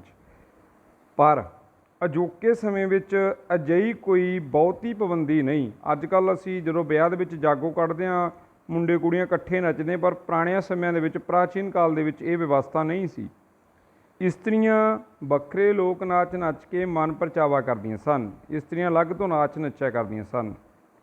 ਸਮਾਜਿਕ ਤੌਰ 'ਤੇ ਮਿਲੇ ਸਥਾਨ, ਪ੍ਰਚਲਿਤ ਪਰੰਪਰਿਕ ਵਿਚਾਰਾਂ, ਵਿਸ਼ਵਾਸਾਂ, ਮਿੱਥਾਂ, ਰਹੁ ਰੀਤਾਂ, ਸਰੀਰਕ ਬਣਤਰ ਅਤੇ ਕਾਰਜ ਸਮਰੱਥਾ ਦੀ ਕੁਸ਼ਲਤਾ ਇਸਤਰੀਆਂ ਦੇ ਲੋਕ ਨਾਚਾਂ ਦੀ ਪ੍ਰਕਿਰਤੀ ਨਿਰਧਾਰਿਤ ਕਰਦੀ ਹੈ। ਹੁਣ ਆਪਾਂ ਜੇ ਗੱਲ ਕਰੀਏ ਕਿ ਉੱਪਰ ਤੁਹਾਨੂੰ ਐਗਜ਼ਾਮਪਲ ਦਿੱਤੀ ਸੀ ਸੱਸ ਵਾਲੀ, ਇਹਦੇ ਵਿੱਚ ਜਦੋਂ ਲੋਕ ਨਾਚ ਨੱਚੇ ਜਾਂਦੇ ਉਹਨਾਂ ਦੇ ਬੇਟਾ ਪਿੱਛੇ ਕੀ ਕੰਮ ਕਰਦੇ ਨੇ? ਵਿਸ਼ਵਾਸ, ਮਿੱਥ, ਕੋਈ ਕਹਾਣੀ ਮਿੱਥੀ ਹੁੰਦੀ ਹੈ, ਜਿਵੇਂ ਅਸੀਂ ਕਹਿੰਦੇ ਕੋਈ ਮਿਥਿਹਾਸਕ ਕਹਾਣੀ ਆ, ਉਹਨੂੰ ਵੀ ਉਹਨਾਂ ਲੋਕ ਨਾਚਾਂ 'ਚ ਪੇਸ਼ ਕੀਤਾ। ਰਹੁ ਰੀਤਾਂ, ਕਿ ਜੇ ਅਸੀਂ ਜਿਵੇਂ ਰਹੁ ਰੀਤਾਂ ਬੇਟਾ ਰਿਵਾਜ਼ ਚੱਲਦਾ ਕਿ ਨਾਨਕਾ ਮੇਲ ਦਾਦਕਾ ਮੇਲ, ਉਹ ਰਹੁ ਰੀਤੀ ਰਿਵਾਜ਼ ਨੇ, ਨਾਨਕਾ ਮੇਲ ਨੱਚਦਾ ਅਤੇ ਦਾਦਕਾ ਮੇਲ ਨੱਚਦਾ। ਸਰੀਰਕ ਬਣਤਰ ਅਤੇ ਕਾਰਜ ਸਮਰੱਥਾ ਦੀ ਕੁਸ਼ਲਤਾ। ਹੁਣ ਜਿਹੜੀਆਂ ਕੁੜੀਆਂ ਨੇ ਉਹਨਾਂ ਦਾ ਦੱਸਿਆ ਜਾਂਦਾ ਕਿ ਜਿਹੜੀਆਂ ਅੱਜ ਦੀਆਂ ਕੁੜੀਆਂ ਜਲਦੀ ਥੱਕ ਜਾਂਦੀਆਂ ਨੇ। ਪੁਰਾਣੀਆਂ ਕੁੜੀਆਂ ਜਦੋਂ ਕਿਸੇ ਘਰ ਦੇ ਵਿੱਚ ਵਿਆਹ ਹੋਣਾ, ਉਹ ਮੇਲ ਗੇਲ ਜਿਹੜਾ ਆਉਂਦਾ ਹਫ਼ਤਾ ਪਹਿਲਾਂ ਹੀ ਕੁੜੀਆਂ ਨੱਚਣਾ ਟੱਪਣਾ ਸ਼ੁਰੂ ਕਰ ਦਿੰਦੀਆਂ। ਮਤਲਬ ਕਿ ਇੱਥੋਂ ਪਤਾ ਲੱਗਦਾ ਕਿ ਉਹਨਾਂ ਦੀ ਕਾਰਜ ਕੁਸ਼ਲਤਾ, ਭਾਵ ਉਹ ਕਿੰਨੀਆਂ ਕੈਪੇਬਲ ਸੀਗੀਆਂ ਲੋਕ ਨਾਚਾਂ ਨੂੰ ਨੱਚਣ ਦੇ ਲਈ। ਸੋ ਅੱਜ ਦੀਆਂ ਕੁੜੀਆਂ ਨੂੰ ਜੇ ਅਸੀਂ ਬੋਲੀਆਂ ਕਹਿ ਦਈਏ ਪਾਓ, ਅਤੇ 10 ਬੋਲੀਆਂ ਤੋਂ ਵੱਧ ਕੁੜੀਆਂ ਨੂੰ ਬੋਲੀਆਂ ਨਹੀਂ ਆਉਂਦੀਆਂ ਹੋਣੀਆਂ। ਬਹੁਤ ਜ਼ਿਆਦਾ ਮਾਤਰਾ ਦੀ ਗੱਲ ਕਰ ਰਹੇ ਹਾਂ ਕਿ 80% ਕੁੜੀਆਂ ਇਸ ਕੈਟਾਗਰੀ ਦੇ ਵਿੱਚ ਨੇ ਜਿਨ੍ਹਾਂ ਨੂੰ ਪੁਰਾਣੇ ਲੋਕ ਨਾਚ ਵੰਨਗੀਆਂ ਨੱਚਣੀਆਂ ਨਹੀਂ ਆਉਂਦੀਆਂ ਅਤੇ ਨਾ ਹੀ ਪੰਜਾਬੀ ਬੋਲੀਆਂ ਆਉਂਦੀਆਂ ਹਨ। ਸੋ ਪਿਆਰੇ ਬੱਚੇ, ਜਿਹੜਾ ਇਹ 12ਵੀਂ ਜਮਾਤ ਦੇ ਵਿੱਚ ਤੁਹਾਨੂੰ ਇਹ ਪਾਠ ਲਗਾਇਆ ਗਿਆ, ਇਹ ਇਸ ਲਈ ਨਹੀਂ ਕਿ ਤੁਸੀਂ ਇਹਨੂੰ ਪੜ੍ਹਨਾ, ਇਹਨੂੰ ਸਮਝਣਾ ਕਿ ਪੰਜਾਬੀ ਲੋਕ ਨਾਚ ਪਰੰਪਰਾ ਕੀ ਹੈ, ਇਸਤਰੀਆਂ ਦੇ ਲੋਕ ਨਾਚ ਕੀ ਸਨ। ਸੋ ਅੱਗੇ ਅਸੀਂ ਪੜ੍ਹਦੇ ਹਾਂ ਕਿ ਪੰਜਾਬਣਾ ਦੂਸਰੇ ਪ੍ਰਾਂਤਾਂ ਦੀਆਂ ਇਸਤਰੀਆਂ ਦੇ ਟਾਕਰੇ ਭਾਵੇਂ ਤਾਕੜੇ ਜੁੱਸੇ, ਭਰਵੇਂ ਸਰੀਰ, ਉੱਚੇ ਲੰਮੇ ਕੱਦ ਕਾਠ ਵਾਲੀਆਂ ਹਨ। ਸੋ ਜਿਹੜੀਆਂ ਪੰਜਾਬਣਾਂ ਨੇ ਦੂਸਰੀਆਂ ਸਟੇਟਾਂ ਦੀ ਕੁੜੀਆਂ ਨਾਲੋਂ ਖੁੱਲ੍ਹਾ ਖਾਣ ਵਾਲੀਆਂ, ਖੁੱਲ੍ਹਾ ਕੰਮ ਕਰਨ ਵਾਲੀਆਂ, ਤਕੜੇ ਸਰੀਰ ਦੀਆਂ ਖੂਬਸੂਰਤ ਕੁੜੀਆਂ ਹਨ। ਤਾਂ ਵੀ ਇਹਨਾਂ ਦੇ ਨਾਚ ਕੋਮਲਤਾ, ਸੁਹਜ, ਸਾਦਗੀ, ਰਵਾਨਗੀ ਅਤੇ ਲਚਕਤਾ ਭਰਪੂਰ ਹਨ। ਸੋ ਤਕੜੀਆਂ ਨੇ, ਪਰ ਇਹਨਾਂ ਦੇ ਲੋਕ ਨਾਚਾਂ ਵਿੱਚ ਹਲਕੇ ਫੁਲਕੇ ਟੱਚ ਨੇ, ਸਾਦਗੀ ਹੈ, ਸਿੰਪਲ ਪਹਿਰਾਵਾ, ਕੱਪੜਾ ਸਾਦਾ ਹੈ, ਲੋਕ ਸਾਜ਼ ਹਲਕੇ ਨੇ, ਅਤੇ ਇਹਨਾਂ ਦੇ ਵਿੱਚ ਕੋਈ ਇਸ ਤਰ੍ਹਾਂ ਦਾ ਨਹੀਂ ਕਿ ਬਹੁਤ ਜ਼ਿਆਦਾ ਸ਼ੋਰ ਸ਼ਰਾਬਾ, ਹੱਲਾ ਗੁੱਲਾ। ਬੜੇ ਸਾਦਗੀ ਨਾਲ ਨੱਚੇ ਜਾਣ ਵਾਲੇ ਲੋਕ ਨਾਚ ਨੇ ਕੁੜੀਆਂ ਦੇ। ਗਹਿਣਿਆਂ ਅਤੇ ਚੰਗੀ ਫੱਬਤ ਵਾਲੇ ਪਹਿਰਾਵੇ ਦੀ ਚਾਹਤ ਇਹਨਾਂ ਦੇ ਲਹੂ ਮਾਸ ਵਿੱਚ ਰਚੀ ਪਈ ਹੈ। ਹੁਣ ਗਹਿਣੇ ਪਾਉਂਦੀਆਂ ਨੇ ਕੁੜੀਆਂ। ਜੇ ਅਸੀਂ ਇੱਕ ਪੰਜਾਬਣ ਕੁੜੀ ਦਾ ਪਹਿਰਾਵਾ ਦੇਖੀਏ, ਪੈਰ ਦੇ ਵਿੱਚ ਉਹਦੇ ਜੁੱਤੀ ਆ, ਘੱਗਰਾ ਹੈ, ਲਹਿੰਗਾ ਜੋ ਅਸੀਂ ਕਹਿੰਦੇ ਹਾਂ ਲਹਿੰਗਾ ਲਾਚੀ ਘੱਗਰਾ ਉਹਨੇ ਪਾਇਆ, ਫੁਲਕਾਰੀ ਲਈ ਹੈ, ਸਿਰ ਦੇ ਉੱਪਰ ਉਹਦੇ ਸੂਈਆਂ ਲੱਗੀਆਂ ਨੇ, ਸੱਗੀ ਫੁੱਲ ਲੱਗਿਆ, ਉਹਨੇ ਕੰਨਾਂ 'ਚ ਵਾਲੇ ਪਾਏ ਨੇ, ਅੱਖਾਂ ਦੇ ਵਿੱਚ ਲੋ ਪਾਈ ਆ, ਵਾਲਾਂ ਨੂੰ ਗੁੰਦ ਕੇ ਉਹਦੇ ਵਿੱਚ ਡੋਰੀਆ ਪਾਇਆ, ਹੱਥਾਂ ਦੇ ਵਿੱਚ ਚੂੜੀਆਂ ਪਾਈਆਂ ਨੇ, ਗਹਿਣੇ ਪਾਏ ਨੇ, ਬੁੱਲ੍ਹਾਂ 'ਤੇ ਦੰਦਰਾਸਾ ਕੀਤਾ, ਅਤੇ ਗਲਾਂ ਦੇ ਵਿੱਚ ਉਹਨੇ ਪਿੱਪਲ ਪੱਤੀਆਂ ਪਾਈਆਂ ਨੇ, ਤਵੀਤੀਆਂ ਪਾਈਆਂ ਨੇ। ਸੋ ਕਿੰਨਾ ਮਤਲਬ ਜੇ ਅਸੀਂ ਕਹੀਏ ਕਿ ਹਾਰ ਸ਼ਿੰਗਾਰ ਪਹਿਰਾਵਾ, ਜਿਹਦੇ ਵਿੱਚੋਂ ਇੱਕ ਰਾਇਲਟੀ ਨਜ਼ਰ ਆਉਂਦੀ ਹੈ ਕਿ ਕਿੰਨੇ ਅਮੀਰ ਪਰੰਪਰਾ ਦੀਆਂ ਵਾਰਸ ਇਹ ਕੁੜੀਆਂ ਨੇ ਜਿਹੜੀਆਂ ਲੋਕ ਨਾਚ ਨੂੰ ਨੱਚ ਰਹੀਆਂ ਹਨ। ਸੋ ਅਸੀਂ ਗੱਲ ਕਰਦੇ ਹਾਂ ਕਿ ਇਹ ਲੋਕ ਨਾਚ ਸਧਾਰਨ ਲੋਕ ਸਾਜ਼, ਸਧਾਰਨ ਪਹਿਰਾਵੇ ਅਤੇ ਜੀਵਨ ਦੀ ਸਰਬਪੱਖੀ ਵਿਸ਼ਲੇਸ਼ਣ ਨੂੰ ਪ੍ਰਸਤੁਤ ਕਰਨ ਵਾਲੇ ਲੋਕ ਨਾਚਾਂ ਜਾਂ ਲੋਕ ਗੀਤਾਂ ਰਾਹੀਂ ਬਿਨਾਂ ਕਿਸੇ ਕਰੜੀ ਨਿਯਮਾਵਲੀ ਨੂੰ ਅਪਣਾਇਆ ਕਿਸੇ ਸਰਬ ਸਾਂਝੀ ਥਾਂ 'ਤੇ ਪ੍ਰਸਤੁਤ ਕੀਤੇ ਜਾਂਦੇ ਹਨ। ਬੋਲ ਦੇ ਉੱਤਰ ਅਤੇ ਸਰੀਰਕ ਅੰਗਾਂ ਦੁਆਰਾ ਪ੍ਰਸਤੁਤ ਕੀਤੀਆਂ ਜਾਂਦੀਆਂ ਵਿਭਿੰਨ ਮੁਦਰਾਵਾਂ ਸਹਿਜ ਭਾਵ ਸੱਭਿਆਚਾਰ ਦਾ ਪ੍ਰਗਟਾਵਾ ਬਣ ਜਾਂਦੀਆਂ ਹਨ। ਮੂਲ ਰੂਪ ਵਿੱਚ ਇਸਤਰੀਆਂ ਲੋਕ ਨਾਚਾਂ ਦਾ ਸੰਬੰਧ ਪੈਦਾਵਾਰ ਨਾਲ ਜਾ ਜੁੜਦਾ ਹੈ। ਪੰਜਾਬ ਦੀਆਂ ਇਸਤਰੀਆਂ ਦੇ ਪ੍ਰਸਿੱਧ ਲੋਕ ਨਾਚ ਆਓ ਅਸੀਂ ਵੇਖਦੇ ਹਾਂ ਇਸ ਗ੍ਰਾਫ ਦੇ ਰਾਹੀਂ ਕਿ ਇਸਤਰੀਆਂ ਦੇ ਲੋਕ ਨਾਚ ਜੋ ਪੰਜਾਬ ਦੀਆਂ ਕੁੜੀਆਂ ਗਾਉਂਦੀਆਂ ਹਨ, ਨੱਚਦੀਆਂ ਹਨ, ਉਹ ਕੀ ਹਨ।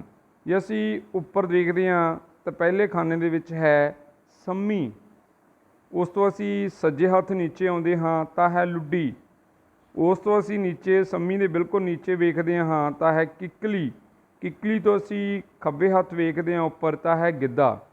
ਹੁਣ ਸੈਂਟਰ ਦੇ ਵਿੱਚ ਲਿਖਿਆ ਹੈ ਕਿ ਇਸਤਰੀਆਂ ਦੇ ਲੋਕ ਨਾਚ। ਸੋ ਚਾਰ ਤਰ੍ਹਾਂ ਦੇ ਜਿਹੜੇ ਨਾਚ ਨੇ ਪੰਜਾਬ ਦੀਆਂ ਕੁੜੀਆਂ ਜਾਂ ਇੱਥੋਂ ਦੀਆਂ ਜਿਹੜੀਆਂ ਔਰਤਾਂ, ਬੱਚੀਆਂ, ਨੌਜਵਾਨ ਕੁੜੀਆਂ ਨੱਚਦੀਆਂ ਹਨ: ਸੰਮੀ, ਲੁੱਡੀ, ਕਿੱਕਲੀ ਅਤੇ ਗਿੱਧਾ। ਸੋ ਆਓ ਇਹਨਾਂ ਲੋਕ ਨਾਚਾਂ ਦੀਆਂ ਵੰਨਗੀਆਂ ਨੂੰ ਅਸੀਂ ਅੱਗੇ ਡਿਟੇਲ ਦੇ ਵਿੱਚ ਜਾਣਦੇ ਹਾਂ ਕਿ ਜਿਹੜਾ ਸੰਮੀ ਲੋਕ ਨਾਚ ਹੈ ਇਸ ਦਾ ਇਤਿਹਾਸਕ ਪਿਛੋਕੜ ਕੀ ਹੈ, ਸੰਮੀ ਲੋਕ ਨਾਚ ਨੂੰ ਨੱਚਣ ਪਿੱਛੇ ਕਿਹੜੀ ਇਤਿਹਾਸਕ ਕੋਈ ਗੱਲ ਹੈ, ਘਟਨਾ ਹੈ, ਜਾਂ ਕਿਹੜੀ ਕੋਈ ਮਿੱਥ ਜੁੜੀ ਹੈ, ਜਾਂ ਕਿਹੜੀ ਪਰੰਪਰਾ ਇਹਦੇ ਪਿੱਛੇ ਕੰਮ ਕਰਦੀ ਹੈ। ਸੋ ਸੰਮੀ ਲੋਕ ਨਾਚ ਦੇ ਉੱਪਰ ਬਹੁਤ ਸਾਰੇ ਜਿਹੜੇ ਬੱਚੇ ਨੇ ਜਦੋਂ ਪੇਪਰ ਚੱਲਦੇ ਨੇ ਉਦੋਂ ਆਪਣੇ ਵਿਚਾਰ ਲਿਖਦੇ ਨੇ, ਕੁਐਸਚਨ ਆਨਸਰ ਲਿਖਦੇ ਨੇ। ਸੋ ਪਿਆਰੇ ਬੱਚੋ, ਸੰਮੀ ਲੋਕ ਨਾਚ ਨੂੰ ਸਿਰਫ ਅਸੀਂ ਨੇ ਇੱਕ ਪ੍ਰਸ਼ਨ ਉੱਤਰਾਂ ਦੇ ਰੂਪ ਵਿੱਚ ਨਹੀਂ ਸਮਝਣਾ, ਇਸ ਨੂੰ ਇੱਕ ਲੋਕ ਨਾਚ, ਇੱਕ ਸਾਡੀ ਪਰੰਪਰਾ ਜੋ ਸਾਡੀ ਲੋਕ ਨਾਚਾਂ ਦੀ ਚੱਲਦੀ ਹੈ, ਸੰਮੀ ਬਾਰੇ ਅਸੀਂ ਡਿਟੇਲ ਦੇ ਵਿੱਚ ਜਿਹੜੀ ਜਾਣਕਾਰੀ ਉਹ ਹਾਸਲ ਕਰਨ ਦੀ ਕੋਸ਼ਿਸ਼ ਕਰਨੀ ਹੈ।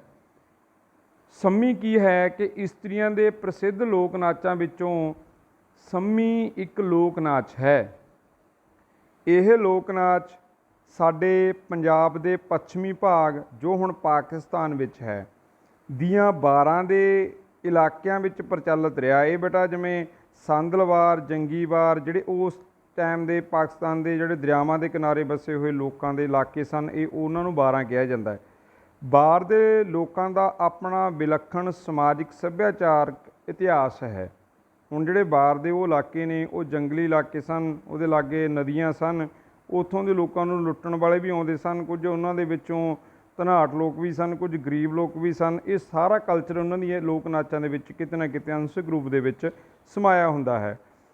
ਹੁਣ ਜੇ ਅਸੀਂ ਗੱਲ ਕਰਦੇ ਹਾਂ ਕਿ ਇਹ ਜੰਗਲਾਂ, ਬੇਲਿਆਂ, ਰੋਈਆਂ ਵਿੱਚ ਪ੍ਰਵਾਨ ਚੜ੍ਹੀਆਂ ਪ੍ਰੀਤ ਕਥਾਵਾਂ ਦੇ ਨਾਇਕ ਨਾਇਕਾਵਾਂ ਇਹਨਾਂ ਲੋਕਾਂ ਨੇ ਹੀ ਅਮਰ ਕੀਤੇ ਹਨ। ਸੋ ਬੇਟਾ ਉਸ ਇਲਾਕੇ ਦੇ ਵਿੱਚ ਜਦੋਂ ਕਿਸੇ ਦੀ ਪ੍ਰੇਮ ਕਹਾਣੀ ਆ ਜਾਂ ਜੇ ਉੱਥੋਂ ਦਾ ਕੋਈ ਕਿੱਸਾ ਤਾਂ ਉੱਥੋਂ ਦਾ ਜਿਹੜਾ ਜਨ ਸਮੂਹ ਆ ਉਹਨੂੰ ਆਪਣੀਆਂ ਬੋਲੀਆਂ ਦੇ ਵਿੱਚ ਜਦੋਂ ਗਾਉਂਦਾ ਹੈ ਤਾਂ ਉਹ ਅਮਰ ਹੋ ਜਾਂਦਾ ਹੈ।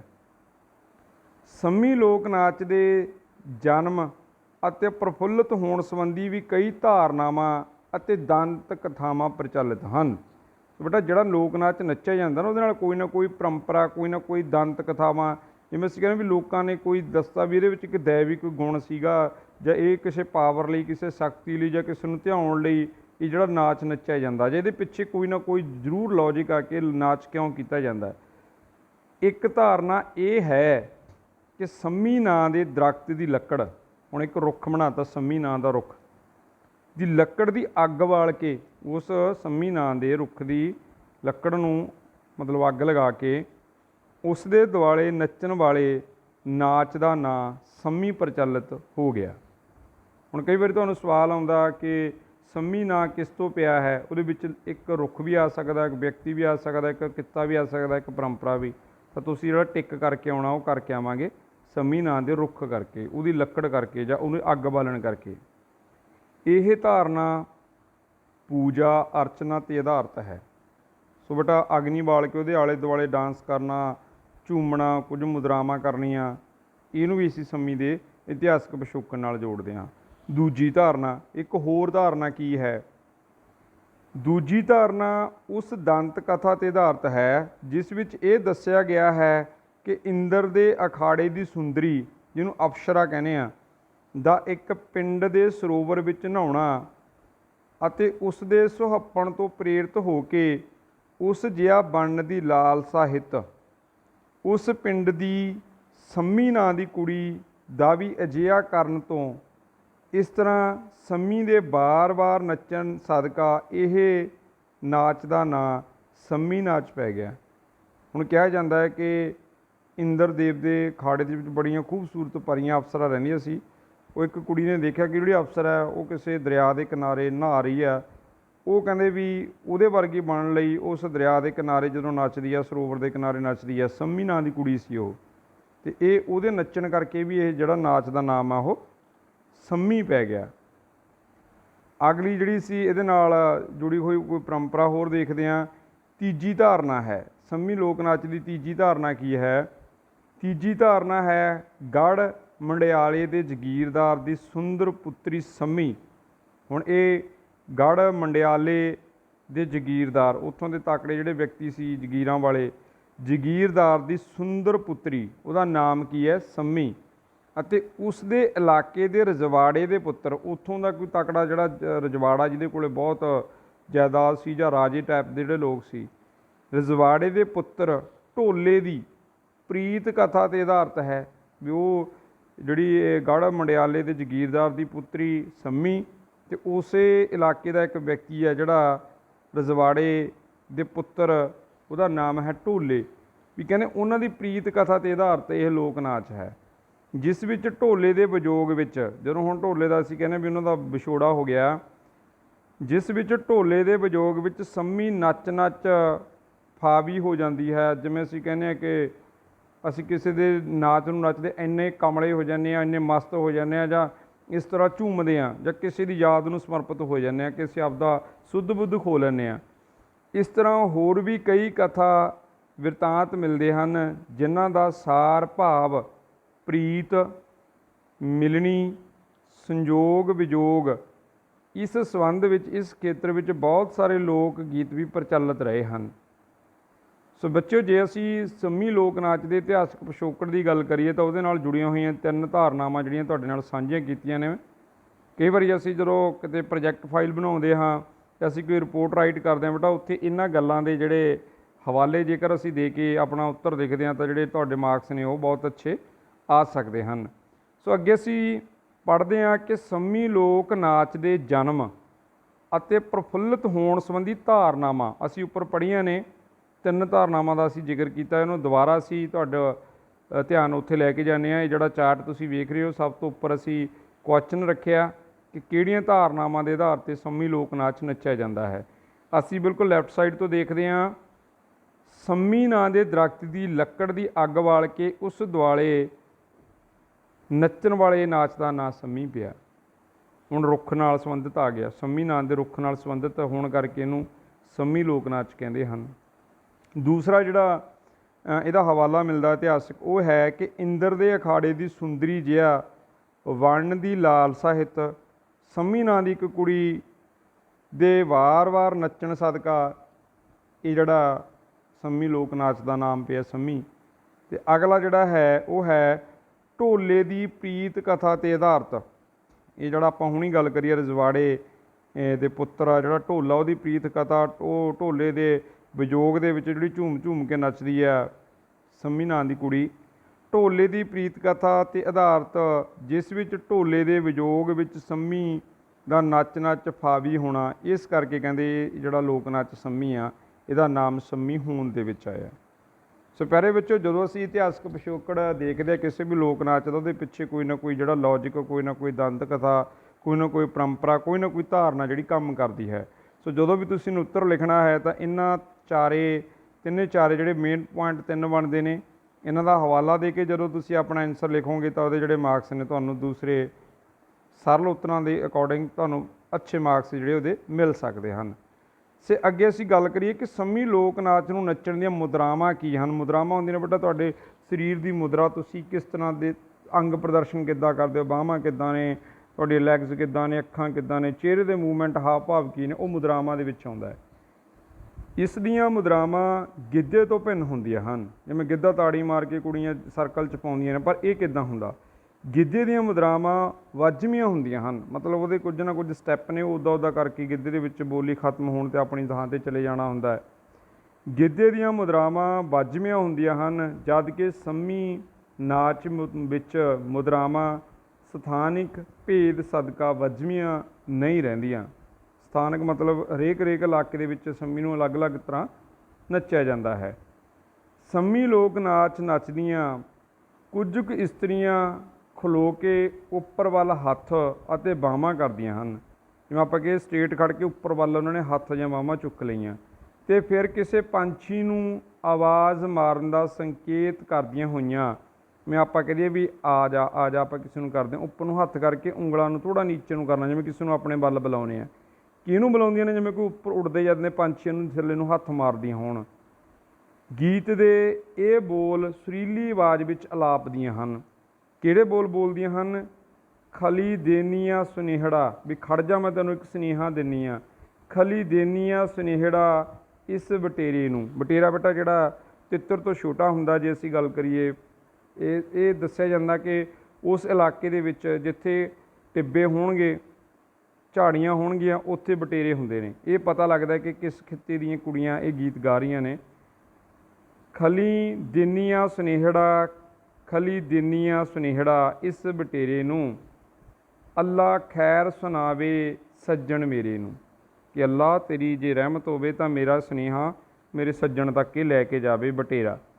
ਹੁਣ ਇੱਥੋਂ ਤੁਹਾਨੂੰ ਪਤਾ ਲੱਗ ਰਿਹਾ ਕਿ ਇਹਦੇ ਵਿੱਚ ਕੁੜੀ ਦੇ ਮਨ ਦੀਆਂ ਭਾਵਨਾਵਾਂ ਨੂੰ ਇਹ ਪੇਸ਼ ਕਰਦਾ ਲੋਕ ਨਾਚ ਸੰਮੀ ਹੈ। ਇਸ ਤਰ੍ਹਾਂ ਤਿੱਤਰਾਂ, ਕਾਵਾਂ, ਸੁਨੇਹੜੇ ਭੇਜਣ ਦੀਆਂ ਮੁਦਰਾਵਾਂ ਸੰਚਾਰ ਕੀਤਾ ਜਾਂਦਾ ਹੈ। ਸੋ ਬੇਟਾ ਇਹਦੇ ਵਿੱਚ ਕਿਤੇ ਤਿੱਤਰਾਂ ਦਾ ਜ਼ਿਕਰ ਆ, ਕਿਤੇ ਕਾਵਾਂ ਦਾ, ਅਤੇ ਵੱਖ-ਵੱਖ ਜਿਹੜੇ ਪੰਛੀ ਨੇ ਜਿਸ ਇਲਾਕੇ ਨਾਲ ਸੰਬੰਧਿਤ ਕੁੜੀਆਂ ਗਾਉਂਦੀਆਂ ਨੇ ਉਹਨਾਂ ਦਾ ਜ਼ਿਕਰ ਇਹਨਾਂ ਲੋਕ ਨਾਚਾਂ ਦੇ ਵਿੱਚ ਬੋਲੀ ਪਾਉਣ ਲੱਗੇ ਕਰਦੀਆਂ ਹਨ। ਸੋ ਆਓ ਆਪਾਂ ਪੜ੍ਹਦੇ ਹਾਂ ਕਿ ਸੰਮੀ ਲੋਕ ਨਾਚ ਦੀਆਂ ਵਿਸ਼ੇਸ਼ਤਾਵਾਂ ਕੀ ਹਨ। ਜਦੋਂ ਇਹ ਨਾਚ ਨੱਚਿਆ ਜਾਂਦਾ ਹੈ ਉਹਦੇ ਵਿੱਚ ਖਾਸੀਅਤ ਕੀ ਹੁੰਦੀ ਹੈ। ਨੱਚਣ ਵਾਲੀਆਂ ਇਸਤਰੀਆਂ ਨੂੰ ਨੱਚਦੇ ਸਮੇਂ ਕਿਸੇ ਢੋਲਕੀ ਜਾਂ ਹੋਰ ਸਾਜ਼ ਦੀ ਲੋੜ ਨਹੀਂ ਪੈਂਦੀ। ਉਹ ਹੱਥਾਂ ਦੀਆਂ ਤਾੜੀਆਂ ਜੋ ਬਾਹਾਂ ਨੂੰ ਉੱਪਰ ਕਰਕੇ ਅਤੇ ਹੇਠਾਂ ਕਰਕੇ, ਇੱਕ ਵਾਰ ਬੇਟਾ ਜਿਵੇਂ ਅਸੀਂ ਕਹਿੰਦੇ ਹਾਂ ਸਿਰ ਦੇ ਉੱਪਰ ਤਾੜੀ ਮਾਰਤੀ, ਇੱਕ ਥੋੜ੍ਹਾ ਜਿਹਾ ਹੱਥ ਨੂੰ ਪਿੱਛੇ ਲਿਜਾ ਕੇ ਤਾੜੀ ਮਾਰਤੀ, ਜਾਂ ਹੱਥ ਨੂੰ ਉੱਪਰ ਕਰਕੇ ਜਾਂ ਆਪਣੇ ਗੋਡਿਆਂ ਦੇ ਸਾਹਮਣੇ ਤਾੜੀ ਮਾਰਤੀ। ਇਹ ਮੁਦਰਾਵਾਂ ਨੇ, ਉੱਪਰ ਅਤੇ ਨੀਚੇ ਤਾੜੀ ਮਾਰਨੀ। ਜੋ ਬਾਹਾਂ ਨੂੰ ਉੱਪਰ ਕਰਕੇ ਅਤੇ ਹੇਠਾਂ ਕਰਕੇ ਦੋਹਾਂ ਤਰ੍ਹਾਂ ਨਾਲ ਮਾਰੀਆਂ ਜਾਂਦੀਆਂ ਨੇ, ਤਾੜੀਆਂ ਨੇ ਬੇਟਾ, ਉੱਪਰ ਅਤੇ ਨੀਚੇ ਤਾੜੀ ਦੀ ਤਾਲ ਚੱਲਦੀ ਹੈ। ਤੋ ਛੁੱਟ, ਚੁਟਕੀਆਂ, ਇਹਦੇ ਵਿੱਚ ਚੁਟਕੀਆਂ ਦਾ ਵੀ ਇਸਤੇਮਾਲ ਕੀਤਾ ਜਾਂਦਾ ਹੈ। ਪੈਰਾਂ ਦੀ ਥਾਪ, ਪੈਰ ਨੂੰ ਥੱਲੇ ਥੱਪ ਮਾਰਿਆ ਜਾਂਦਾ, ਪੈਰਾਂ ਦੀ ਥਾਪ ਆਦਿ ਨਾਲ ਤਾਲ ਸਿਰਜ ਲੈਂਦੀਆਂ ਹਨ। ਇਹਦੇ ਵਿੱਚ ਬੇਟਾ ਤਾੜੀ, ਚੁਟਕੀ ਅਤੇ ਪੈਰ ਦੀ ਤਾਲ ਨੂੰ ਸਾਜ਼ ਦੇ ਰੂਪ ਵਿੱਚ ਵਰਤਿਆ ਜਾਂਦਾ ਜਦੋਂ ਲੋਕ ਨਾਚ ਸੰਮੀ ਨੂੰ ਨੱਚਦੇ ਆ। ਅਤੇ ਗੀਤ ਦੇ ਉਚਾਰ ਨਾਲ ਇੱਕ ਸਿਰ ਹੋ ਕੇ ਸਮਤਾ ਵਿੱਚ ਇਹ ਨਾਚ ਨੱਚ ਲੈਂਦੀਆਂ ਹਨ। ਸੋ ਬੇਟਾ ਉੱਧਰ ਬੋਲੀ ਚੱਲਦੀ ਆ, ਸਿਰ ਦੇ ਉੱਪਰ ਨੀਚੇ ਤਾੜੀ ਵੱਜਦੀ ਆ, ਚੁਟਕੀ ਵੱਜਦੀ ਆ, ਕਿਤੇ ਪੈਰ ਦੀ ਥਾਪ ਵੱਜਦੀ ਆ। ਬੇਟਾ ਇਹੀ ਇਹਦੇ ਸਾਜ਼ ਨੇ ਅਤੇ ਇੰਨਾ ਸਧਾਰਨ ਲੋਕ ਨਾਚ ਜਿਹੜਾ ਸੰਮੀ ਉਹ ਇੰਨੀ ਸਾਦਗੀ ਨਾਲ ਨੱਚਿਆ ਜਾਂਦਾ। ਗਿੱਧੇ ਵਾਂਗ ਇਹ ਨਾਚ ਵੀ ਵੇਖਾ ਵੇਖੀ ਸਹਿਜ ਸੁਭਾਵਿਕ ਨੱਚਣਾ ਆ ਜਾਂਦਾ ਹੈ। ਜੇ ਅਸੀਂ ਕਹੀਏ ਕਿ ਸੰਮੀ ਨੱਚਿਆ ਨਹੀਂ ਜਾਣਾ, ਕਹਿੰਦੇ ਜਿਵੇਂ ਗਿੱਧੇ ਨੂੰ ਅਸੀਂ ਸਹਿਜ ਸੁਭਾਅ ਨੱਚਦੇ ਹਾਂ, ਜੇ ਇਸ ਨਾਚ ਦੀਆਂ ਮੁਦਰਾਵਾਂ ਅਸੀਂ ਕਰੀਏ ਤਾਂ ਇਹ ਵੀ ਹੌਲੀ ਹੌਲੀ ਜੇ ਅਸੀਂ ਟਰਾਈ ਕਰੀਏ ਤਾਂ ਇਹ ਲੋਕ ਨਾਚ ਨੱਚਣਾ ਆ ਸਕਦਾ। ਬੜਾ ਸਧਾਰਨ ਲੋਕ ਨਾਚ ਹੈ ਜਿਹਦੇ ਲਈ ਕੋਈ ਢੋਲ ਧਮਾਲ, ਕੋਈ ਨਿਯਮ, ਕੋਈ ਰੂਲ ਰੈਗੂਲੇਸ਼ਨ ਲਾਗੂ ਨਹੀਂ ਹੁੰਦੇ। ਪਰ ਅੱਜ ਦੇ ਸਮੇਂ ਦੇ ਵਿੱਚ ਜਿਹੜੀ ਸੰਮੀ ਲੋਕ ਨਾਚ ਆ ਸਿਰਫ ਸਟੇਜਾਂ ਦੇ ਉੱਪਰ ਵਿਖਾਵੇ ਮਾਤਰ ਰਹਿ ਗਿਆ ਅਤੇ ਕੁੜੀਆਂ ਨੂੰ ਇਹ ਲੋਕ ਨਾਚ ਜਿਹੜਾ ਬਹੁਤ ਘੱਟ ਨੱਚਣਾ ਆਉਂਦਾ ਹੈ। ਕਿਸੇ ਵਿਸ਼ੇਸ਼ ਸਿਖਲਾਈ ਆਦਿ ਦੀ ਲੋੜ ਨਹੀਂ ਪੈਂਦੀ ਇਹ ਨਾਚ ਨੂੰ ਸਿੱਖਣ ਲੱਗਿਆਂ। ਇਸ ਨਾਚ ਦੀ ਇੱਕ ਉਗੜਵੀਂ ਵਿਸ਼ੇਸ਼ਤਾ ਇਹ ਵੀ ਹੈ ਕਿ ਇਹ ਵਧੇਰੇ ਕਰਕੇ ਬਾਹਾਂ ਦੇ ਹਲੋਰਿਆਂ ਉੱਤੇ ਆਧਾਰਿਤ ਹੈ। ਇਹ ਬਾਹਾਂ ਦੀ ਬੇਟਾ ਲਚਕ ਜਿਹੜੀ ਬਣਾਉਣੀ ਆ ਵੀ ਤਾੜੀ ਉੱਪਰ ਅਤੇ ਨੀਚੇ, ਜਦੋਂ ਸਾਰੇ ਗਰੁੱਪ ਦੇ ਮੈਂਬਰ ਉੱਪਰ ਨੀਚੇ ਵਾਲੀ ਤਾੜੀ ਨੂੰ ਇਕਸੁਰ ਕਰ ਲੈਂਦੇ ਨੇ, ਫਿਰ ਜਿਹੜਾ ਲੋਕ ਨਾਚ ਆ ਇਹ ਬੜਾ ਵਧੀਆ ਢੰਗ ਨਾਲ ਇਹਦੀ ਰਿਦਮ ਬਣਦੀ ਹੈ, ਤਾਲ ਬਣਦੀ ਆ। ਆਓ ਇਹਦੀਆਂ ਅਸੀਂ ਵਿਸ਼ੇਸ਼ਤਾ ਦੇ ਵਿੱਚ ਵੇਖਦੇ ਹਾਂ ਚਾਰਟ ਦੇ ਵਿੱਚ ਕਿਹੜੀਆਂ ਕਿਹੜੀਆਂ ਗੱਲਾਂ ਇਸ ਲੋਕ ਨਾਚ ਦੇ ਵਿੱਚ ਜਿਹੜੀਆਂ ਦੇਖਣ ਨੂੰ ਸਾਹਮਣੇ ਆਉਂਦੀਆਂ ਨੇ। ਹੱਥਾਂ ਦੀਆਂ ਤਾੜੀਆਂ, ਚੁਟਕੀਆਂ, ਪੈਰਾਂ ਦੀ ਥਾਪ ਨਾਲ ਤਾਲ ਸਿਰਜ ਲਿਆ ਜਾਂਦਾ ਹੈ। ਇਹਦੇ ਵਿੱਚ ਜਦੋਂ ਇਹ ਸਾਰੀਆਂ ਚੀਜ਼ਾਂ ਇੱਕ ਸਟੈਪ 'ਚ ਹੁੰਦੀਆਂ ਨੇ ਤਾਂ ਇੱਕ ਬੀਟ ਪੈਦਾ ਹੁੰਦੀ ਆ। ਉੱਪਰ ਵੱਲ ਬਾਹਾਂ ਕਰਦੀਆਂ ਕਿਸੇ ਪੰਛੀ ਨੂੰ ਆਵਾਜ਼ ਮਾਰਨ ਦਾ ਸੰਕੇਤ ਕਰਦੀਆਂ। ਇਹ ਮੁਦਰਾ ਉੱਪਰ ਨੂੰ ਹੱਥ ਕਰਕੇ ਜਿਵੇਂ ਅਸੀਂ ਨੀਚੇ ਨੂੰ ਹੱਥਾਂ ਨੂੰ ਕਰੀਏ ਤਾਂ ਮਤਲਬ ਅਸੀਂ ਕਿਸੇ ਪੰਛੀ ਨੂੰ ਕਹਿ ਰਹੇ ਕਿ ਇੱਕ ਮਿੰਟ ਖੜ ਜਾ। ਅੱਗੇ ਹੈ ਕਿ ਗਿੱਧੇ ਵਾਂਗ ਘੇਰਾ ਬਣਾ ਕੇ ਨੱਚਿਆ ਜਾਂਦਾ ਹੈ, ਕਿਸੇ ਸਾਜ਼ ਦਾ ਮੁਤਾਜ ਨਹੀਂ। ਇਹ ਜਿਵੇਂ ਗਿੱਧੇ ਦੇ ਵਿੱਚ ਘੇਰਾ ਬਣਾਇਆ ਹੁੰਦਾ, ਉਸੇ ਤਰ੍ਹਾਂ ਘੇਰਾ ਬਣਾ ਕੇ ਕੁੜੀਆਂ ਇਹ ਲੋਕ ਨਾਚ ਨੂੰ ਨੱਚਦੀਆਂ ਨੇ। ਇਹਦੇ ਲਈ ਕੋਈ ਸਾਜ਼ ਵਜਾਉਣ ਦੀ ਲੋੜ ਨਹੀਂ ਪੈਂਦੀ। ਪਰ ਅੱਜ ਦੇ ਜੋ ਅਸੀਂ ਸਟੇਜੀ ਸੰਮੀ ਵੇਖਦੇ ਹਾਂ ਉਹਦੇ ਵਿੱਚ ਲੋਕ ਸਾਜ਼ਾਂ ਨੂੰ ਸ਼ਾਮਲ ਕਰ ਲਿਆ ਗਿਆ ਹੈ। ਗਿੱਧੇ ਵਾਂਗ ਵੇਖਾ ਵੇਖੀ ਹੀ ਨੱਚਣਾ ਆ ਜਾਂਦਾ ਹੈ। ਬਾਹਾਂ ਦੇ ਹਲੋਰਿਆਂ 'ਤੇ ਆਧਾਰਿਤ ਇਹ ਜਿਹੜਾ ਲੋਕ ਨਾਚ ਹੈ, ਇਹਦੀਆਂ ਮੁਦਰਾਵਾਂ ਦੀ ਗੱਲ ਕਰਦੇ ਹਾਂ ਅਸੀਂ। ਉੱਪਰ ਗੱਲ ਸੀ ਇਹਦੀਆਂ ਮੁਦਰਾਵਾਂ ਕੀ ਹਨ, ਕਿਸ ਤਰ੍ਹਾਂ ਇਹ ਲੋਕ ਨਾਚ ਨੂੰ ਨੱਚਿਆ ਜਾਂਦਾ ਹੈ।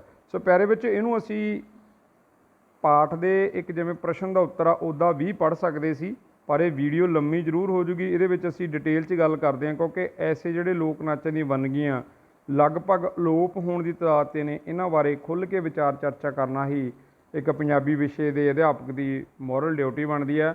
ਸੋ ਅੱਗੇ ਅਸੀਂ ਦੇਖਦੇ ਹਾਂ ਕਿ ਇਹ ਲੋਕ ਨਾਚ ਨੂੰ ਪੇਸ਼ ਕਿਸ ਤਰ੍ਹਾਂ ਕੀਤਾ ਜਾਂਦਾ, ਇਹਦੀ ਪੇਸ਼ਕਾਰੀ ਕਿਸ ਤਰ੍ਹਾਂ ਹੁੰਦੀ ਹੈ। ਮਤਲਬ ਜੇ ਅਸੀਂ ਕਹੀਏ ਕਿ ਲੋਕ ਨਾਚ ਕਿਵੇਂ ਨੱਚਿਆ ਜਾਂਦਾ ਹੈ। ਪੇਸ਼ਕਾਰੀ: ਘੇਰੇ ਵਿੱਚ ਖਲੋਤੀਆਂ ਮੁਟਿਆਰਾਂ ਪਹਿਲਾਂ ਆਪਣੇ ਦੋਹਾਂ ਹੱਥਾਂ ਨੂੰ ਪਾਸਿਆਂ ਤੋਂ ਘੁਮਾਉਂਦੀਆਂ ਹਨ ਅਤੇ ਛਾਤੀ ਦੇ ਕੋਲ ਲਿਆ ਕੇ ਤਾੜੀ ਮਾਰਦੀਆਂ ਹਨ। ਇਹਨੂੰ ਕੀ ਹੈ ਕਿ ਰਾਈਟ ਟੂ ਲੈਫਟ ਇਹ ਦੋਵੇਂ ਹੱਥਾਂ ਨੂੰ ਲਿਆ ਕੇ ਆਪਣੇ ਛਾਤੀ ਦੇ ਆਪਣੇ ਫਰੰਟ ਦੇ ਕੋਲ ਆ ਕੇ ਇਹ ਤਾੜੀ ਨੂੰ ਮਾਰਦੀਆਂ ਹਨ। ਫਿਰ ਸੱਜੀ ਬਾਂਹ ਲਹਿਰ ਵਾਂਗ ਉੱਪਰ ਉਲਾਰ ਕੇ ਖੱਬੀ ਬਾਂਹ ਹੇਠਾਂ ਵੱਲ ਲਟਕਾ ਕੇ ਬੜੀ ਮਨਮੋਹਕ ਅਦਾ ਨਾਲ ਚੁਟਕੀਆਂ ਮਾਰਦੀਆਂ ਹਨ। ਫਿਰ ਉਹਨੂੰ ਤਾੜੀ ਨੇ ਕਿ ਕਦੇ ਇੱਕ ਸਾਹਮਣੇ ਤਾੜੀ ਮਾਰ ਕੇ ਉਹਨੂੰ ਫਿਰ ਇੱਕ ਕੰਨ ਦੇ ਉੱਪਰ ਜੇ ਤਾੜੀ ਮਾਰਦੀਆਂ ਨੇ, ਫਿਰ ਇੱਕ ਤਾੜੀ ਨੂੰ ਥੋੜ੍ਹਾ ਪਿੱਛੇ ਜਾ ਕੇ, ਮਤਲਬ ਜਿਹੜਾ ਇੱਕ ਸੱਜਾ ਹੱਥ ਉੱਪਰ ਅਤੇ ਖੱਬਾ ਹੱਥ ਪਿੱਛੇ ਇੱਕ ਚੁਟਕੀ ਮਾਰੀ ਜਾਂਦੀ ਹੈ। ਫਿਰ ਇਸ ਦੇ ਉਲਟ ਫਿਰ ਖੱਬੀ ਬਾਂਹ ਉੱਪਰ ਵੱਲ ਲਹਿਰਾ ਕੇ ਅਤੇ ਸੱਜੀ ਬਾਂਹ ਹੇਠਾਂ ਵੱਲ ਲਟਕਾ ਕੇ ਚੁਟਕੀਆਂ ਮਾਰਦੀਆਂ ਨੇ। ਜੇ ਅਸੀਂ ਕਹੀਏ ਇੱਕ ਵਾਰ ਸੱਜੀ ਬਾਂਹ ਉੱਪਰ ਜਾਂਦੀ ਹੈ, ਇੱਕ ਵਾਰ ਖੱਬੀ ਬਾਂਹ, ਅਤੇ ਤਾੜੀ ਇੱਕ ਵਾਰ ਸੱਜੀ ਹੱਥ ਉੱਪਰ ਜਾ ਕੇ ਖੱਬਾ ਨੀਚੇ ਜਾਂਦਾ, ਇੱਕ ਵਾਰ ਖੱਬਾ ਹੱਥ ਉੱਪਰ ਜਾ ਕੇ ਸੱਜਾ ਹੱਥ ਥੱਲੇ ਜਾ ਕੇ ਚੁਟਕੀ ਮਾਰਦਾ ਹੈ। ਸੱਜੀ ਬਾਂਹ ਹੇਠਾਂ ਵੱਲ ਲਟਕਾ ਕੇ ਚੁਟਕੀਆਂ ਮਾਰਦੀਆਂ ਹਨ। ਹਰ ਹੁਲਾਰੇ ਨਾਲ ਉਹ ਆਪੋ ਆਪਣੇ ਲੱਕ ਕਮਰ ਨੂੰ ਦਿਲ ਟੁੰਬਵੀਂ ਲਚਕ ਦੇ ਲੈਂਦੀਆਂ ਹਨ। ਥੋੜ੍ਹਾ ਲੱਕ ਜਿਹੜਾ ਲੱਕ ਆ ਉਹਨੂੰ ਵੀ ਲਚਕਾਇਆ ਜਾਂਦਾ ਹੈ। ਇਸ ਉਪਰੰਤ ਉਹ ਅੱਗੇ ਵੱਲ ਨੂੰ ਝੁਕ ਕੇ ਤਾੜੀ ਮਾਰਦੀਆਂ ਹਨ ਅਤੇ ਨਾਲ ਨਾਲ ਗੋਲ ਦਾਇਰੇ ਵਿੱਚ ਘੁੰਮਦੀਆਂ ਹੋਈਆਂ ਅਗਾਂਹ ਵੱਧਦੀਆਂ ਜਾਂਦੀਆਂ ਹਨ। ਨਮਸਕਾਰ ਅਥਵਾ ਸਲਾਮੀ ਮੁਦਰਾ ਦਾ ਤਾਂ ਮੁਦਰਾ ਤਾਂ ਕਮਾਲ ਦੀ ਹੁੰਦੀ ਹੈ।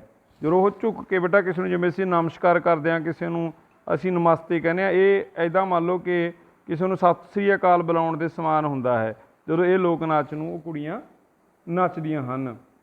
ਤੇ ਆਓ ਅਸੀਂ ਗੱਲ ਕਰਦੇ ਹਾਂ ਕਿ ਇਹ ਸੰਮੀ ਲੋਕ ਨਾਚ ਦੇ ਜਿਹੜੇ ਪ੍ਰਚਲਿਤ ਗੀਤ ਦੀਆਂ ਕੁਝ ਸਤਰਾਂ, ਕਿਵੇਂ ਲੋਕ ਨਾਚ ਨੂੰ ਜਦੋਂ ਨੱਚਦੀਆਂ ਨੇ ਕੁੜੀਆਂ ਕਿਹੜੇ ਕਿਹੜੇ ਗੀਤ ਨੂੰ ਗਾਉਂਦੀਆਂ ਨੇ। ਸੰਮੀ ਮੇਰੀ ਵਾਰ, ਜਿਵੇਂ ਅਸੀਂ ਕਹਿ ਰਹੇ ਹਾਂ ਵਾਰ ਕਹਿੰਦੇ ਹਾਂ, ਸੰਮੀ ਮੇਰੀ ਬਣ ਤੂੰ ਤਾਂ ਮੇਰੇ ਵੀਰ ਦੀ ਬਣ ਸੰਮੀਆਂ, ਸੰਮੀ ਮੇਰੀ ਬਣ ਕੋਠੇ 'ਤੇ ਪਰ ਕੋਠੜਾ ਬਣ ਸੰਮੀਆਂ। ਇਹਨੂੰ ਸੰਮੀ ਮੇਰੀ ਵਾਰ ਮੈਂ ਵਾਰੀ ਮੇਰੀ ਸੰਮੀਏ, ਇਹ ਭਗਵੰਤ ਆਪਣਾ ਜੇ ਅਸੀਂ ਗੱਲ ਕਰੀਏ ਬੇਟਾ ਸਾਡੇ ਪੰਜਾਬੀ ਲੋਕ ਗਾਇਕ ਨੇ, ਜਿਵੇਂ ਅਸੀਂ ਮਾਨਾਂ ਦੀ ਗੱਲ ਕਰੀਏ, ਹਰਭਜਨ ਮਾਨ ਉਹਨਾਂ ਦੀ ਫਿਲਮ ਆਈ ਸੀ, ਉਹਦੇ ਵਿੱਚ ਜਿਹੜਾ ਸੰਮੀ ਲੋਕ ਨਾਚ ਨੂੰ ਨੱਚਿਆ ਗਿਆ, ਪੁਰਾਣੀਆਂ ਲੋਕ ਵੰਨਗੀਆਂ ਨੂੰ ਪੇਸ਼ ਕੀਤਾ ਗਿਆ, ਉਹਦੇ ਵਿੱਚ ਇੱਦਾਂ ਨਹੀਂ ਵਣ ਕਿਹਾ ਗਿਆ, ਉਹਦੇ ਵਿੱਚ ਸੰਮੀ ਮੇਰੀ ਵਾਰ ਮੈਂ ਵਾਰੀ ਮੇਰੀ ਸੰਮੀਏ। ਤੁਸੀਂ ਉਹ ਲੋਕ ਨਾਚ ਨੂੰ ਵੀ ਸੁਣ ਸਕਦੇ ਹੋ। ਉਹ ਲੋਕ ਨਾਚ ਦੇ ਵਿੱਚ ਸੰਮੀ ਦੀ ਵੰਨਗੀ ਨੂੰ ਪੇਸ਼ ਕਰਨ ਦੀ ਕੋਸ਼ਿਸ਼ ਕੀਤੀ ਗਈ ਹੈ ਅਤੇ ਇਹ ਸੰਮੀ ਮੇਰੀ ਬਣ ਕਿਹਾ ਗਿਆ ਅਤੇ ਉੱਥੇ ਕਿਹਾ ਸੰਮੀ ਮੇਰੀ ਵਾਰ ਮੈਂ ਵਾਰੀ ਮੇਰੀ ਸੰਮੀਏ, ਲੱਦੇ ਜਾਂਦੇ ਊਠ ਨਹੀਂ ਸੰਮੀਏ। ਉਹ ਮਤਲਬ ਪੁਰਾਣੇ ਕਲਚਰ ਨੂੰ ਨਵੇਂ ਅੰਦਾਜ਼ 'ਚ ਪੇਸ਼ ਕੀਤਾ ਗਿਆ। ਬੇਟਾ ਉਹ ਗਾਣੇ ਨੂੰ ਜ਼ਰੂਰ ਤੁਸੀਂ ਸੁਣਨਾ। ਆਓ ਸੰਮੀ ਲੋਕ ਨਾਚ ਨੂੰ ਆਪਾਂ ਅੱਗੇ ਸੁਣਦੇ ਹਾਂ। ਅੱਗੇ ਸੰਮੀ ਮੇਰੀ ਬਣ ਕੋਠੇ ਤਪੇ ਤੰਦੂਰ ਬਣ ਸੰਮੀਆਂ, ਅੱਗੇ ਸੰਮੀ ਮੇਰੀ ਬਣ ਗਿਣ ਗਿਣ ਲਾਵਾਂ ਰੋਟੀਆਂ ਬਣ ਸੰਮੀਏ, ਖਾਵਣ ਵਾਲੇ ਦੂਰ ਬਣ ਸੰਮੀਆਂ, ਸੰਮੀ ਮੇਰੀ ਬਣ। ਹੁਣ ਉਹ ਜਦੋਂ ਤੁਸੀਂ ਬੇਟਾ ਉਹਦੇ ਵਿੱਚ ਗਾਣੇ 'ਚ ਸੁਣਦੇ ਹੋ ਸੰਮੀ ਮੇਰੀ ਬਣ, ਉਹ ਕਹਿੰਦੇ ਕੋਠੇ ਤਪੇ ਤੰਦੂਰ ਨਹੀਂ ਸੰਮੀਏ, ਗਿਣ ਗਿਣ ਲਾਵਾਂ ਰੋਟੀਆਂ ਸੰਮੀਏ, ਖਾਵਣ ਵਾਲੇ ਦੂਰ ਨਹੀਂ ਸੰਮੀਏ। ਉਹਨੂੰ ਇਹ ਮਤਲਬ ਬਣ ਲਿਖਿਆ ਬੇਟਾ, ਇਹਨੂੰ ਮਤਲਬ ਗੁਣਗੁਣਾਉਣਾ ਆਪਣੇ ਵੱਸ ਦੀ ਗੱਲ ਮੇਰੇ ਇੱਕ ਪੰਜਾਬੀ ਅਧਿਆਪਕ ਦੇ ਨਹੀਂ, ਕਿਉਂਕਿ ਕੁੜੀਆਂ ਨੇ ਇਹਨੂੰ ਆਪਣੇ ਬੜੀ ਲਚਕਤਾ ਦੇ ਨਾਲ, ਬੜੀ ਸੁਰੀਲੀ ਆਵਾਜ਼ ਦੇ ਨਾਲ, ਬੜੇ ਠਹਿਰਾਅ ਦੇ ਨਾਲ ਜਦੋਂ ਨੱਚਦੀਆਂ ਨੇ ਉਸ ਤਰ੍ਹਾਂ ਹੀ ਇਹਨੂੰ ਬੋਲਦੀਆਂ ਨੇ। ਅਤੇ ਆਪਾਂ ਤੁਹਾਨੂੰ ਦੱਸ ਰਹੇ ਹਾਂ ਕਿ ਸੁਣਿਆ ਸੁਣਾਇਆ ਗੀਤ ਵੀ ਕਿੱਦਾਂ ਇਹਨੂੰ ਗਾਇਆ ਜਾਂਦਾ, ਉਸ ਅੰਦਾਜ਼ ਤੁਹਾਡੇ ਨਾਲ ਸਾਂਝਾ ਕੀਤਾ ਕਿ ਹਰਭਜਨ ਮਾਨ ਜੀ ਦਾ ਗਾਇਆ ਹੋਇਆ ਗੀਤ ਹੈ, ਤੁਸੀਂ ਇਹਨੂੰ ਜ਼ਰੂਰ ਸੁਣਨ ਦੀ ਕੋਸ਼ਿਸ਼ ਕਰਨੀ ਹੈ। ਇਸ ਲੋਕ ਨਾਚ ਬਾਰੇ ਆਓ ਆਪਾਂ ਥੋੜ੍ਹਾ ਬਰੀਫ ਦੇ ਵਿੱਚ ਇੱਕ ਚਾਰਟ ਦੇ ਮਾਧਿਅਮ ਰਾਹੀਂ ਜਾਣਦੇ ਕਿ ਮੁਦਰਾਵਾਂ ਕਿੱਦਾਂ ਦੀਆਂ ਹੁੰਦੀਆਂ ਨੇ ਇਸ ਨਾਚ ਨੂੰ ਨੱਚਣ ਦੀ। ਉੱਪਰ ਆਪਾਂ ਡਿਟੇਲ ਦੇ ਵਿੱਚ ਗੱਲ ਕੀਤੀ ਹੈ। ਨਾਚ ਸਮੂਹ ਭਾਵ ਘੇਰੇ ਵਿੱਚ ਇਸ ਨੂੰ ਪਾਇਆ ਜਾਂਦਾ ਹੈ। ਇਸਤਰੀਆਂ ਖਲੋ ਕੇ ਉੱਪਰ ਵੱਲ ਹੱਥ ਅਤੇ ਬਾਹਾਂ ਕਰਨਾ, ਕਿਸੇ ਪੰਛੀ ਨੂੰ ਆਵਾਜ਼ ਮਾਰਨ ਦਾ ਸੰਕੇਤ, ਮੁਦਰਾਵਾਂ ਸਥਾਨਿਕ ਭੇਦ ਸਦਕਾ ਵੱਜਵੀਆਂ ਨਹੀਂ। ਪੇਸ਼ਕਾਰੀ ਇਹਦੀ ਕਿੱਦਾਂ ਹੁੰਦੀ ਹੈ? ਗੋਲ ਦਾਇਰੇ ਵਿੱਚ ਲੱਕ ਕਮਰ ਨੂੰ ਲਚਕ ਕੇ, ਅੱਗੇ ਵੱਲ ਨੂੰ ਝੁਕ ਕੇ, ਤਾੜੀਆਂ ਮਾਰ ਕੇ ਜਾਂ ਗੋਲ ਦਾਇਰੇ ਵਿੱਚ ਘੁੰਮਦੇ ਹੋਏ ਅਗਾਂਹ ਵਧਣਾ, ਖੱਬੀ ਬਾਂਹ ਉੱਪਰ ਵੱਲ ਲਹਿਰਾ ਕੇ ਅਤੇ ਸੱਜੀ ਬਾਂਹ ਹੇਠਾਂ ਵੱਲ ਲਟਕਾ ਕੇ ਚੁਟਕੀਆਂ ਮਾਰਨੀਆਂ। ਇਹਦੀਆਂ ਵਿਸ਼ੇਸ਼ਤਾਵਾਂ ਤਾਂ ਬੇਟਾ ਇਹ ਨੇ ਕਿ ਢੋਲਕੀ ਜਾਂ ਹੋਰ ਸਾਜ਼ ਦੀ ਲੋੜ ਨਹੀਂ, ਛੁੱਟ ਚੁਟਕੀਆਂ ਅਤੇ ਪੈਰਾਂ ਦੀ ਥਾਪ ਆਦਿ ਨਾਲ ਤਾਲ, ਸਹਿਜ ਸੁਭਾਅ ਨੱਚਣਾ, ਸਿਖਲਾਈ ਦੀ ਲੋੜ ਨਹੀਂ, ਬਾਹਾਂ ਦੇ ਹਲੂਰਿਆਂ ਉੱਤੇ ਜਿਹੜਾ ਆਧਾਰਿਤ ਇਹ ਪੰਜਾਬੀ ਲੋਕ ਨਾਚ ਹੈ। ਸੋ ਆਓ ਅਸੀਂ ਗੱਲ ਕਰਦੇ ਹਾਂ ਅਗਲੇ ਲੋਕ ਨਾਚ ਦੀ, ਜਿਸ ਦਾ ਨਾਮ ਹੈ ਗਿੱਧਾ।